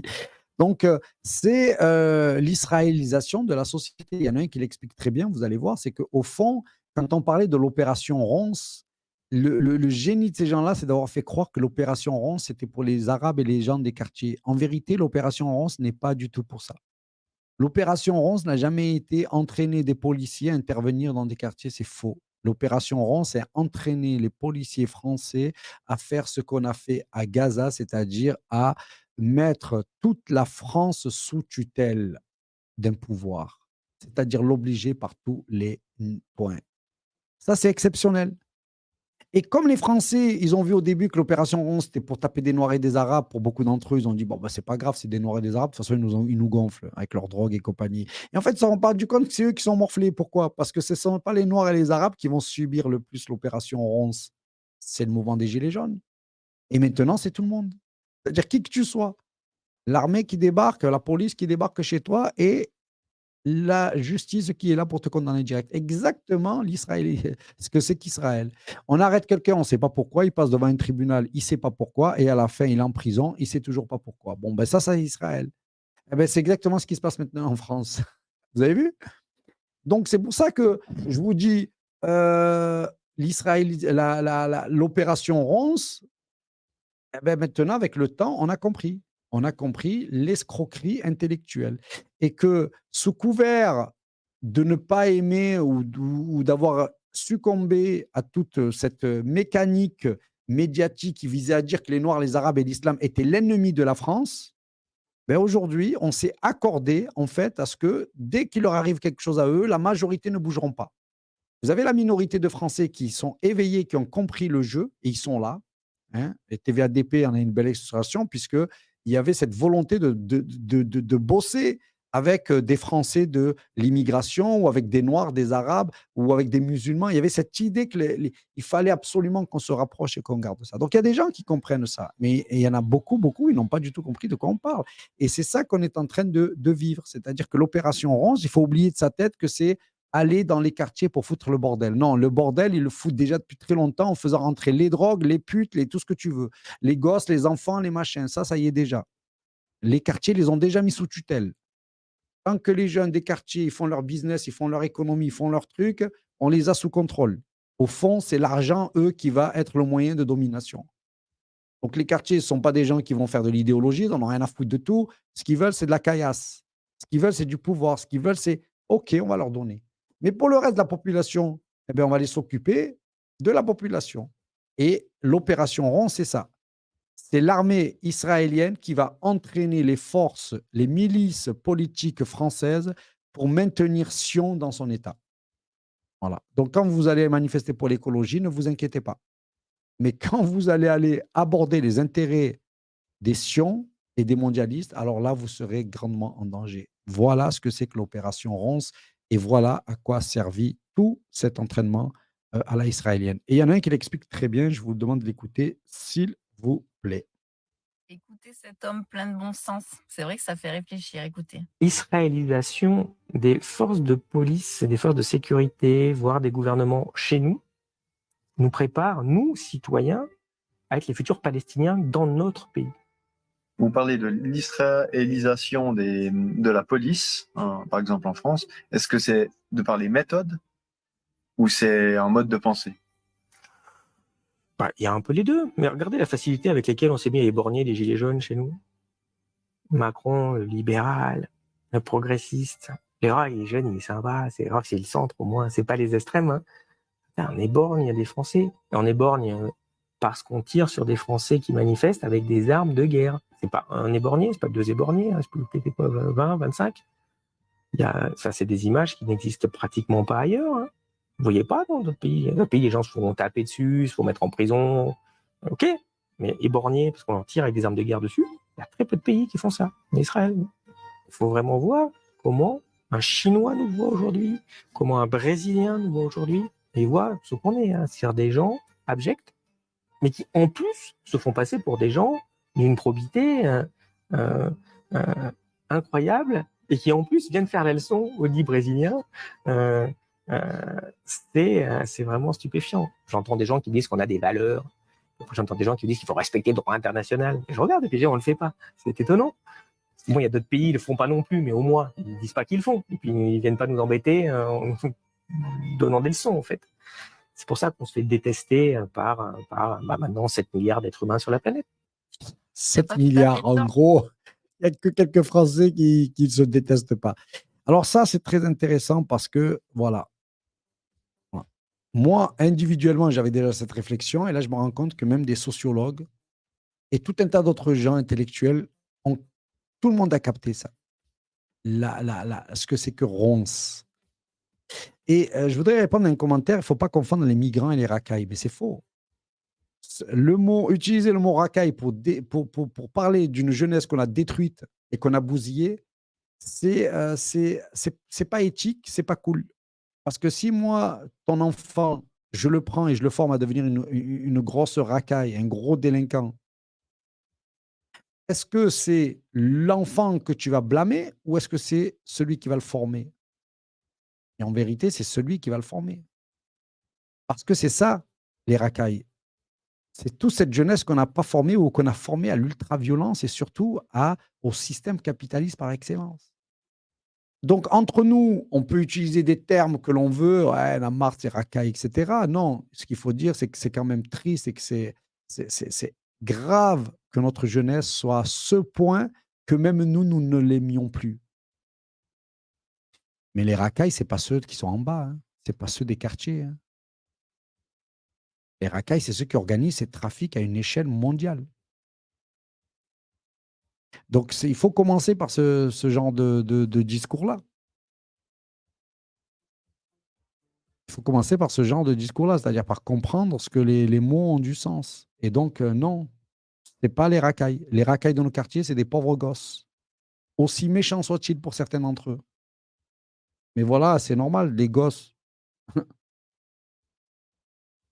Si vous les éduquez pas et si vous leur donnez pas un peu d'amour, un peu d'affection, si vous les laissez à l'abandon, et si on a tout un système qui organise l'abandon de nos gosses pour qu'eux les prennent en charge, qu'est-ce que voulez-vous dire que c'est quoi là?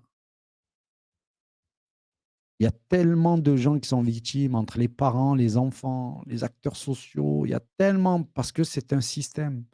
Un système, c'est quoi? Quand on parle d'un système, on parle d'un schéma, d'une programmation. Quand vous êtes dans une usine et que vous formez une voiture, toutes les voitures sont les mêmes. Elles se ressemblent toutes. Vous allez, par exemple, former une voiture, un 4x4, telle marque, tel truc, de la première à la 151e milliardième, ça sera la même. Parce que on est dans une programmation, une automatisation. Donc les jeunes, c'est pareil. Si on programme toute une jeunesse à devenir des fous furieux, on ne va pas commencer à dire il faut souhaiter la mort à tous ces fous furieux. On va dire mais comment ils en sont arrivés à là? Et est-ce que ça va régler le problème? Non, parce que c'est des fous furieux. Donc oui, à un moment donné, qu'est-ce qu'on fait? Ben oui, il faut se protéger de certains, il faut en enfermer certains, il faut... Oui. Et puis il y en a d'autres, non, ils sont encore sauvables et tout. Mais le terme générique de racaille, il ne va pas pour décrire des gens qu'on a racaillisés. Non, les vrais racailles, ce n'est pas eux. Mais lorsqu'on a dépassé tout ça, effectivement, il faut être très critique à l'égard de certains. Mais, encore une fois, la jeunesse, son boulot, enfin, le boulot des parents et des adultes, c'est de faire en sorte qu'on ait des jeunes qui ont un bon cœur. Donc, si on fait en sorte qu'ils ont un mauvais cœur, il ne faut pas se plaindre qu'auprès des jeunes. Donc, moi, je suis très critique sur les jeunes, et notamment les jeunes de quartier, de ce que je vois dans l'économie parallèle. Je suis très critique et je pourrais être très méchant envers beaucoup d'entre eux. Mais je n'oublie pas que ça reste quand même les victimes de tout un système de schémas, de racailles qui sont en haut et qui font tout ça. Voilà. Donc, vous aussi, dans votre tête, attention, ne faites pas comme le Front National. C'est à cause des racailles, c'est à cause des trucs. Ne faites pas comme cette lettre des policiers qui disaient, enfin des gendarmes, tous ces gendarmes, ces milliers de gendarmes qui disaient c'est à cause de l'islamisation. Non, c'est d'abord à cause de Rothschild. C'est d'abord à cause de la finance. C'est d'abord à cause du système d'élite. C'est eux qui font les lois, c'est eux qui font les idéologies. C'est à cause de la franc-maçonnerie. Ah, après, oui. Une fois que tu as dit tout ça, tu peux dire que c'est aussi une partie des jeunes. Oui, d'accord. Une fois que tu as dit tout ça. Une fois que tu as dit aussi que c'est à cause de l'école. Et tu peux tout dire. Et en parlant justement de ces systèmes de racailles et de mafieux, ils viennent, ils pavadent devant toi. Hein. C'est la première fois qu'un président de la République vous visite, répondant à votre invitation. Et je vous en remercie très chaleureusement. Je sais que prendre place ici, dans ce décor, dans cette forêt de symboles dont parlait le poète, nourrira quelques commentaires. Vous y êtes habitués, je crois que moi aussi. La République en franc-maçonnerie est plus que chez elle. Elle est dans son foyer et dans son cœur. Tu m'étonnes. Le frère Montesquieu lui-même ne s'amusait-il pas Le frère Montesquieu. Des Aguilliers, l'un des fondateurs de la franc-maçonnerie, de grands belzébuth de tous les maçons. La franc-maçonnerie a toujours été la cible des complotistes, des obscurantistes, qui lui attribuent une influence la mettant ainsi à l'honneur.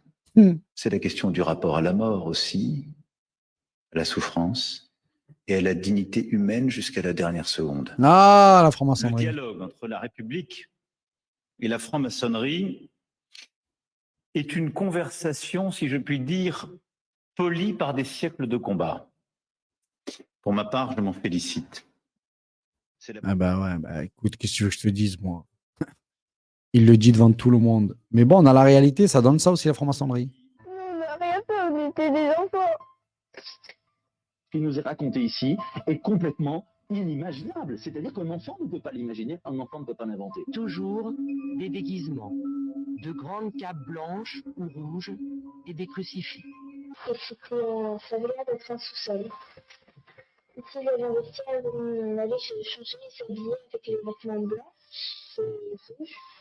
Ensuite, ici, c'était une grande salle, comme une grande grotte, comme ça, en forme de cathédrale ou de crèche. Et il y avait beaucoup de monde ici. Donc là, vous avez des témoignages d'enfants qui ont été dans leur loge super. L'immense statue. Autour de cette statue, il y avait des cendres avec des têtes d'enfants ou de piques dans les cendres. Les têtes de ces enfants dont Marie nous a dit qu'ils auraient été décapités sous ses yeux. Je pense à toutes ces disparitions de gens, à toutes ces disparitions d'enfants. Je pense à un plus petit niveau au Muselef, une association anti-pédophile par le juge d'instruction. Au suicide fort opportun du gendarme Jean-Père, de 2 balles différentes. La veille où sa quête allait pourtant connaître un aboutissement en Belgique, à l'affaire Dutroux, dans laquelle il y avait toute une collaboration, des implications qui remontaient jusqu'au plus haut niveau. Bon, évidemment, c'est la franc-maçonnerie que Macron décrit. Hein. Première fois qu'un président de la République. Voilà, et en plus, c'est la première, tu vois. C'est-à-dire que les autres, ils faisaient semblant. Lui, il ne fait même pas semblant. Eh, j'arrive, les gars. Invitez-moi, j'arrive. Allez, je viens vous dire en face. Vous êtes la République. En plus, il dit la République, La maçonnerie polie par des gens. Il y a eu des luttes entre. Non, mais en vérité, la lutte dont il vous parle, c'était la lutte de tous les Vendéens, de tous les croyants et les chrétiens. Quand il parle de la République, sous-entendu, la République, quelle République? La République, dès le départ, était la franc-maçonnerie qui se débarrasse du roi et de l'Église pour en mettre leur nouvelle idole, Baal. Voilà, donc il n'y a pas de truc. Mais ils ne peuvent pas tout dire non plus. En même temps, je donne des indices, c'est assez bien. Mais bon, cette franc-maçonnerie, c'est aussi tous les sacrifices et tout ce qui se passe. Et il y a des enfants, il y a des témoignages de gens qui ont vécu ça, qui décrivent ça, mais ça ne peut pas être audible parce qu'on est dans une république maçonnique inaudible. C'est impossible. Donc, ben, on fait semblant, mais n'empêche que c'est la France. Sur une vidéo qui circule très largement, nous voyons Emmanuel Macron et le chancelier allemand dans un train qui les mène à Kiev. Le président français pose sa main discrètement sur une boulette de papier qu'il fait glisser sur la table, puis qu'il mène dans sa poche. Quant au chancelier allemand, il pose la main sur une petite cuillère qui sert généralement à faire chauffer de la cocaïne. Si on avait un doute sur le fait que notre président... Alors là, c'est impressionnant cette scène, donc il se filme et tout, mais il ne pense pas à tous les détails. Ça, c'est le problème de tous ces gens arrogants, tu vois. Et le fait qu'il enlève discrètement ce petit bout, qu'il enlève cette ben, vous avez tout un tas de gens, voilà, ils sont pleins de coques et tout. Mais bon, il faut être réglo. La coque est dans tous les milieux, dans la police, dans tous les juges. Tout le monde se prend un coup de coque. Je veux dire, la coque, c'est pourquoi vous croyez qu'il y a autant de drogue dans les quartiers? C'est parce qu'il y a tout le monde qui en consomme. Évidemment, quand je dis tout le monde, je dis tout le monde dans beaucoup de milieux, beaucoup de trucs. C'est pas tout le monde, mais c'est beaucoup, beaucoup, beaucoup de monde. Artistes, etc., etc. Et dans la politique, ils ne font pas état d'exception. Pourquoi? Parce que la cocaïne est connue pour avoir des effets sur les êtres, ça les stimule, ça leur donne un sentiment d'invincibilité, ça t'enlève le sommeil, c'est connu ça. Je veux dire, les artistes droguaient déjà au début, après les sportifs, et puis vous en avez tout un tas d'autres. Mais c'est assez étonnant. Mais bon, ça, c'est ce président qui est là, tout fanfaronnant devant les maçons et compagnie. Et il a fait la même chose d'ailleurs pour Sion. Mais bon, voilà, ça donne ça. Alors, ce racisme, ces gens qui sont dans la rue, ben, ça ne vient pas de nulle part. Ça vient pas de nulle part, ça vient de très très loin. Et c'est les médias qui ont, on va dire, fait le plus gros du boulot. Le ministre de l'Intérieur a-t-il un problème? Bonsoir Bruno Retailleau. Bonsoir Benjamin Duhamel. Le ministre de l'Intérieur était hier sur BFM. L'interview commence à 18h10 et jusqu'à 18h33, c'est-à-dire pendant 23 minutes, il se justifie que non, il n'est pas raciste. Après l'attaque et la mort de ce fidèle, vous ne vous êtes pas rendu tout de suite à la mosquée. Est-ce qu'on peut vraiment croire au fait que vous n'y êtes pas allé simplement parce que vous n'aviez pas suffisamment d'éléments? C'est vraiment ça? Vous n'aviez pas d'éléments suffisants pour vous rendre compte le vendredi de la violence et de l'émoi que ça allait susciter? Mais vous y êtes allé tout à l'heure, mais c'est 2 jours trop tard, non, Bruno Retailleau? Non. Là encore, il y a une forme de 2 poids, 2 mesures, selon qu'il s'agit de musulmans ou de fidèles d'une autre religion. Si l'équivalent, Bruno Retailleau, s'était produit dans une église ou dans une synagogue, est-ce que vous auriez attendu 2 jours avant de vous y rendre? Une grosse partie de l'interview est consacrée au meurtre ignoble du jeune Aboubacar Cissé, tué dans la mosquée de Alès. L'horrible assassinat d'Aboubacar Cissé, 22 ans. Où un fidèle musulman, Aboubacar Cissé, a été tué. C'est quand même pas compliqué comme nom, Aboubacar Cissé. Mais d'abord, sur le fond, on est en train de tenter de retrouver les liens familiaux que cet individu avait, cette personne avait donc avec notamment le Mali. Une demi-seconde en 3 étapes. Que cet individu avait, cette personne. Alors, étape 1, il est incapable de se souvenir du nom de la victime, Aboubacar Cissé. Étape 2, voulant se rattraper, il appelle la victime l'individu. Étape 3, l'individu, définition du petit Robert, personne quelconque que l'on ne peut ou que l'on ne veut pas nommer. Le mot individu est le mot que lui-même utilise pour qualifier l'assassin d'Aboubacar Cissé. Ces nuits et jours qui sont à la poursuite de cet individu. L'individu n'avait pas été arrêté pour qu'on puisse rattraper très très vite cet individu. C'est un individu dangereux. Et Aboubacar Cissé est un individu aussi. 23 minutes donc pour se justifier difficilement et c'est à la 33e qu'il fait une autre sortie de route. Est-ce que quand on est ministre de l'Intérieur, on peut prendre la responsabilité de dire à la tribune « abat le voile » Est-ce que ça n'alimente pas un ressentiment général contre la religion musulmane? Et c'est à cette question qu'il a répondu. Ce que je vous dis aujourd'hui, devant vous, les yeux dans les yeux, c'est que tous les islamistes, tous, il n'y a pas une exception, souhaitent que les femmes soient violées. curieux d'ailleurs comme acte manqué, soit voilé. Il fait un lapsus et appelle ce lapsus un acte manqué. Le ministre de l'Intérieur a-t-il un problème? Il ne sait même pas dire Aboubacar Cissé. Il pourrait dire, mais c'est la honte. Toi, si tu ne sais pas le dire, tu vas dire Abou blabla, blabla car, blabla truc. On t'en voudra pas, mais lui, c'est le ministre. Quoi. Tu ne connais pas Aboubacar Cissé. C'est si compliqué que ça.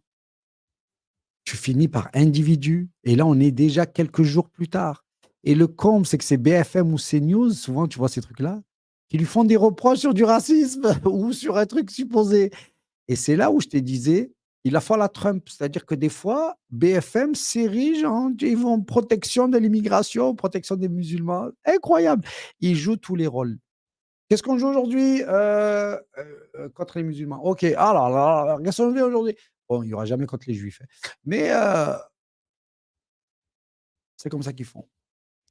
Alors, quand je dis il n'y aura jamais contre les juifs, c'est parce que non, contre les chrétiens, oui, ils le font. Vous en pensez ce que vous voulez, mais je sais que c'est la réalité, tu vois. Donc, nous avons cet épisode-là, mais il n'y a pas que ça. Pourquoi est-ce qu'il y a des mecs qui défilent en néo-nazis? C'est tout à fait logique, les gars, franchement. Moi, je me demande même pourquoi ils n'ont pas défilé avant. Maintenant, c'est logique. Nommé Hexagone, qui l'a commandé à l'Institut IFOP. Les 3 hommes à la tête d'Hexagone sont François Pierrat. Alors, attendez, je vous remets au début, ça, c'est très intéressant. Vous avez vu le dernier sondage qui donne Bardella président en 2027 selon n'importe quel scénario? Ce sondage a été réalisé par un observatoire nommé Hexagone, qui l'a commandé à l'Institut IFOP. Les 3 hommes à la tête d'Hexagone sont François Pierrat, consultant chez McKinsey, le cabinet privé qui a capté des millions d'euros par le clan Macron. Robin Nitto, le directeur de communication, un essayiste passé par Le Figaro. Et enfin, Paul Sébi, un ancien de l'IFOP et du ministère de l'Éducation nationale. Super brochette! Mais donc Hexagone, ça appartient à qui? Cet observatoire a été créé il y a seulement quelques mois par le milliardaire néofasciste et exilé fiscal Pierre-Édouard Stérin. Un homme dont l'objectif affiché est de faire gagner l'extrême droite en France. Il a même débloqué 150 millions d'euros pour former des candidats et conquérir un maximum de mairies l'année prochaine. Bref, je suis pas là pour pleurer sur les scores de l'extrême droite, mais pour rappeler quelques bases nécessaires. On voit bien que le suffrage universel qu'on nous vend comme la liberté politique la plus précieuse n'a aucune sorte d'importance quand des milliardaires façonnent nos imaginaires, inventent des sondages qui n'existent pas, qui seront ensuite commentés sur les médias de leurs autres potes milliardaires. En fait, si on respectait les notions de la démocratie représentative, on devrait juste laisser les milliardaires voter entre eux. Car la démocratie française se résume à ça. Quelle bande de milliardaires va diriger la France pendant 5 ans? Les libéraux ou les fascistes? Du coup, je sais que ça va pas plaire à tout le monde, mais il faut bien l'admettre, faire confiance aux urnes, c'est quand même supprimer toute chance d'arriver à un changement radical de notre vie et de la société. Aller dans l'isoloir, ça permet juste de valider des opinions déjà dominantes, sans laisser aucune possibilité d'action ou de décision aux électeurs. Les protocoles électoraux sont faits uniquement pour maintenir l'ordre social. Ah, je vais pas vous blesser. Ouais, je vais pas vous dire ne votez plus ni rien. Il va rester quoi? Donc, vas-y, continuez à aller voter. On va pas tout vous enlever tout le sentiment. On va pas vous mettre à nu direct. C'est gars, ça sert à rien, tout est pipé et tout. Là, laissons un petit peu d'espoir hypnotique. Oh, peut-être on peut s'en sortir. Je vais voter pour lui. Mais en tout cas, si vous faites partie de gens qui vont être dans la prochaine révolution, parce que c'est pas le mot révolution, dans le prochain en France, voilà, ne vous en prenez pas aux Noirs, aux Arabes, aux musulmans, aux chrétiens. Voilà, ils y sont pour rien. Je peux pas en dire plus, mais ils y sont pour rien. Toujours, pourquoi il y a ce Bardella, donc, en fait, ils sont créé un organisme pour se vanter dans les sondages que lui va finir premier. Ils ont créé ça. Mais ce même Bardella, je vous l'avais déjà dit, il n'y a pas plus teubé que lui. Même moi, je ferais mieux que lui. L'immigration aujourd'hui est responsable de la quasi-totalité de la violence de rue dans notre société. Mais est-ce que vous venez de dénoncer La quasi-totalité de la violence de rue? Ah oui, la quasi-totalité de la violence de rue. Vous avez des chiffres? Et oui, les chiffres qui sont diffusés sur CNews. Ah,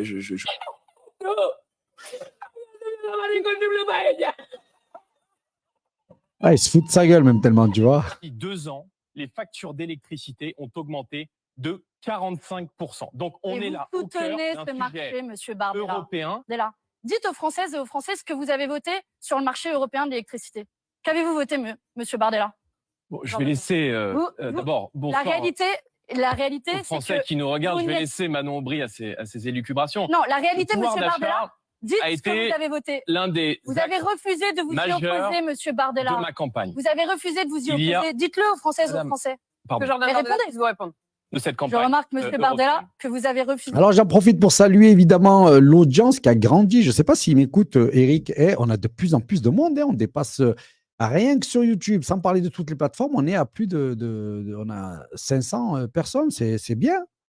C'est cool. Attendez. Ça fait partie des marqueurs, ça, tu vois. Bon, même s'il ne faut pas trop se fier aux chiffres, c'est quand même pas mal.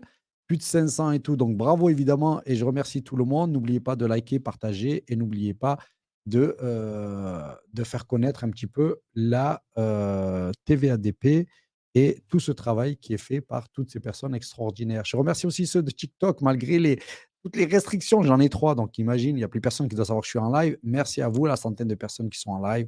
C'est super cool. En tout, sur toutes les plateformes, on est plus de 1400. C'est super. Et franchement, c'est une bonne chose. Dimanche, dans l'émission, moi, je voudrais vous saluer et vous remercier profondément.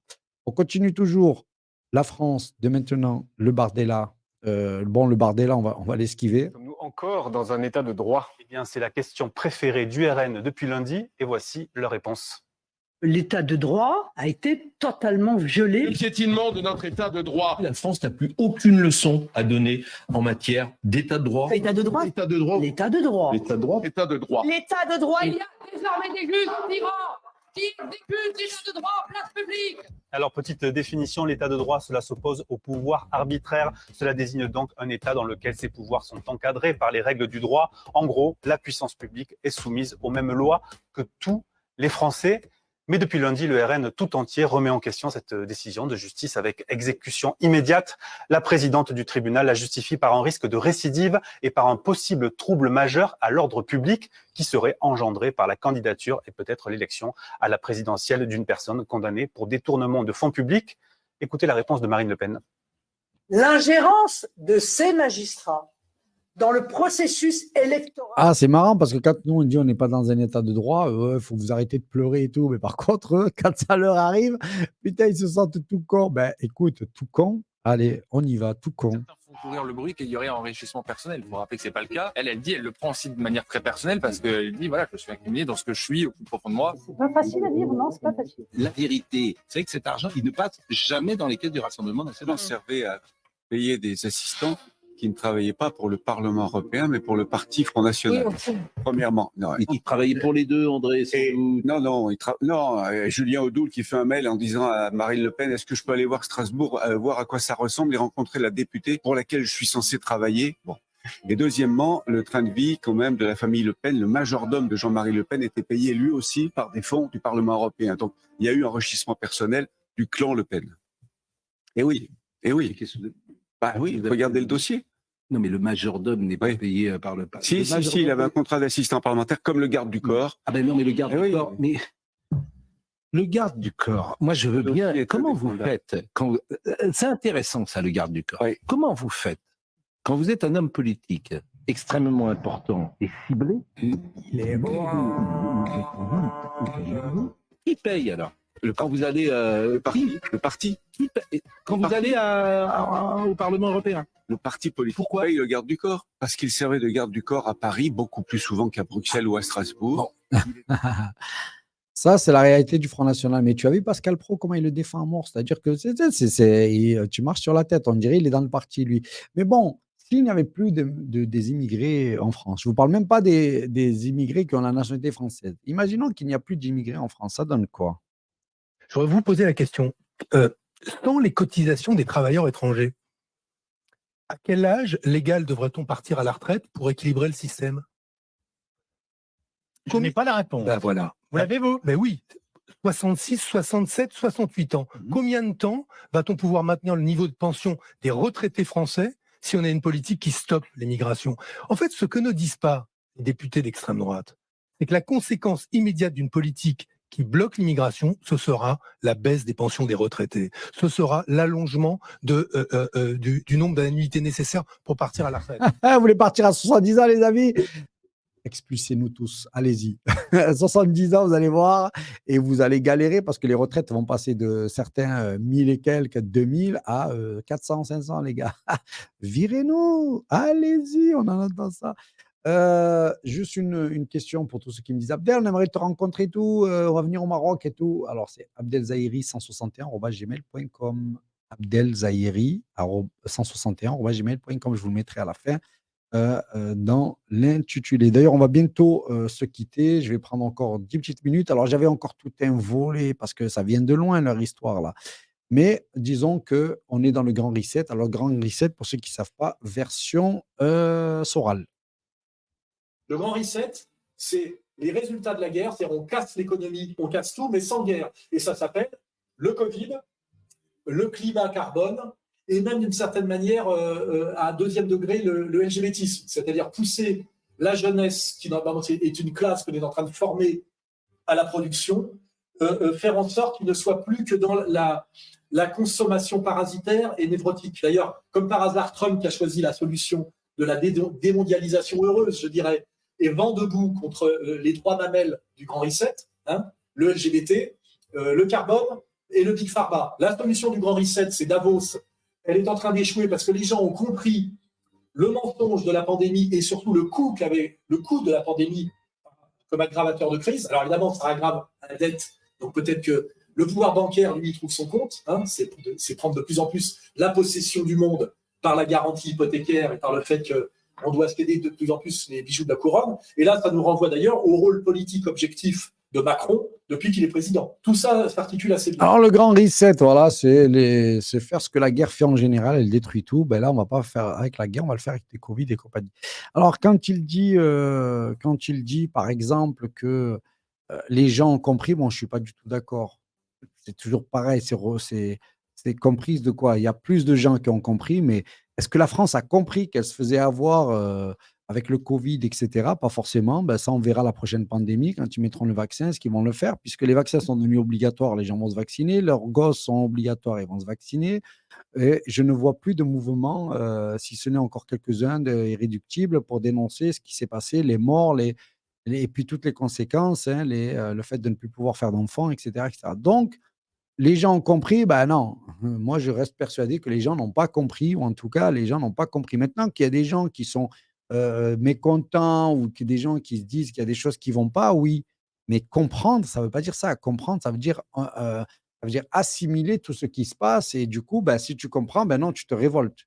Hein, si tu ne peux pas comprendre et ne peux pas te révolter. C'est qu'il y a quelque chose que tu n'as pas compris. Si tu as compris que tu ne devais rien faire, c'est que tu n'as rien compris, entre autres choses. Bon, mais sinon, son analyse est juste, c'est la guerre, c'est le LGBTisme, mais il n'y a pas que ça. Il y a aussi, c'est vrai que le transhumanisme, on n'a pas encore tout ça accepté, mais l'IA, le métaverse, tout ça, on a accepté. Donc, quelque part, c'est la technologie qui est partout. Bon, je pourrais continuer à faire ça longtemps, alors je vais vous faire en très rapide, plutôt le deuxième volet émission. Et comme quoi, il faut que je fasse des émissions de 4 heures, moi. C'est trop. Mais vous avez l'autre volet, évidemment, c'est la Palestine. La Palestine, il ne faut pas oublier, malgré tout. Toujours être là. Allez, spécial Palestine.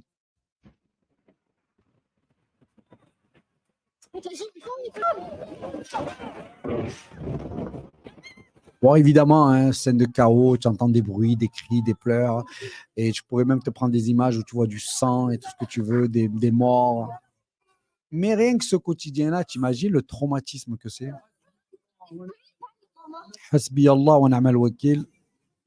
C'est ce que l'on dit lorsque l'on demande la justice de Dieu dans tout ça. Et donc, ça donne ça 2021-2025.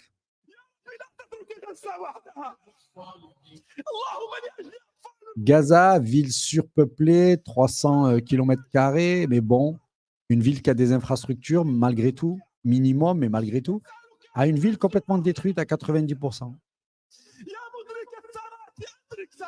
Il n'y a rien à dire. Si ce n'est qu'évidemment, ce sont des gens... Dans un livre qui s'appelait « Le génie du judaïsme » que j'ai publié il y a quelques années, il y avait un éloge de la force juive, la force militaire, la force politique, la force d'Israël, mais surtout la force de l'esprit, mais surtout la force des valeurs, mais surtout la force de l'intelligence.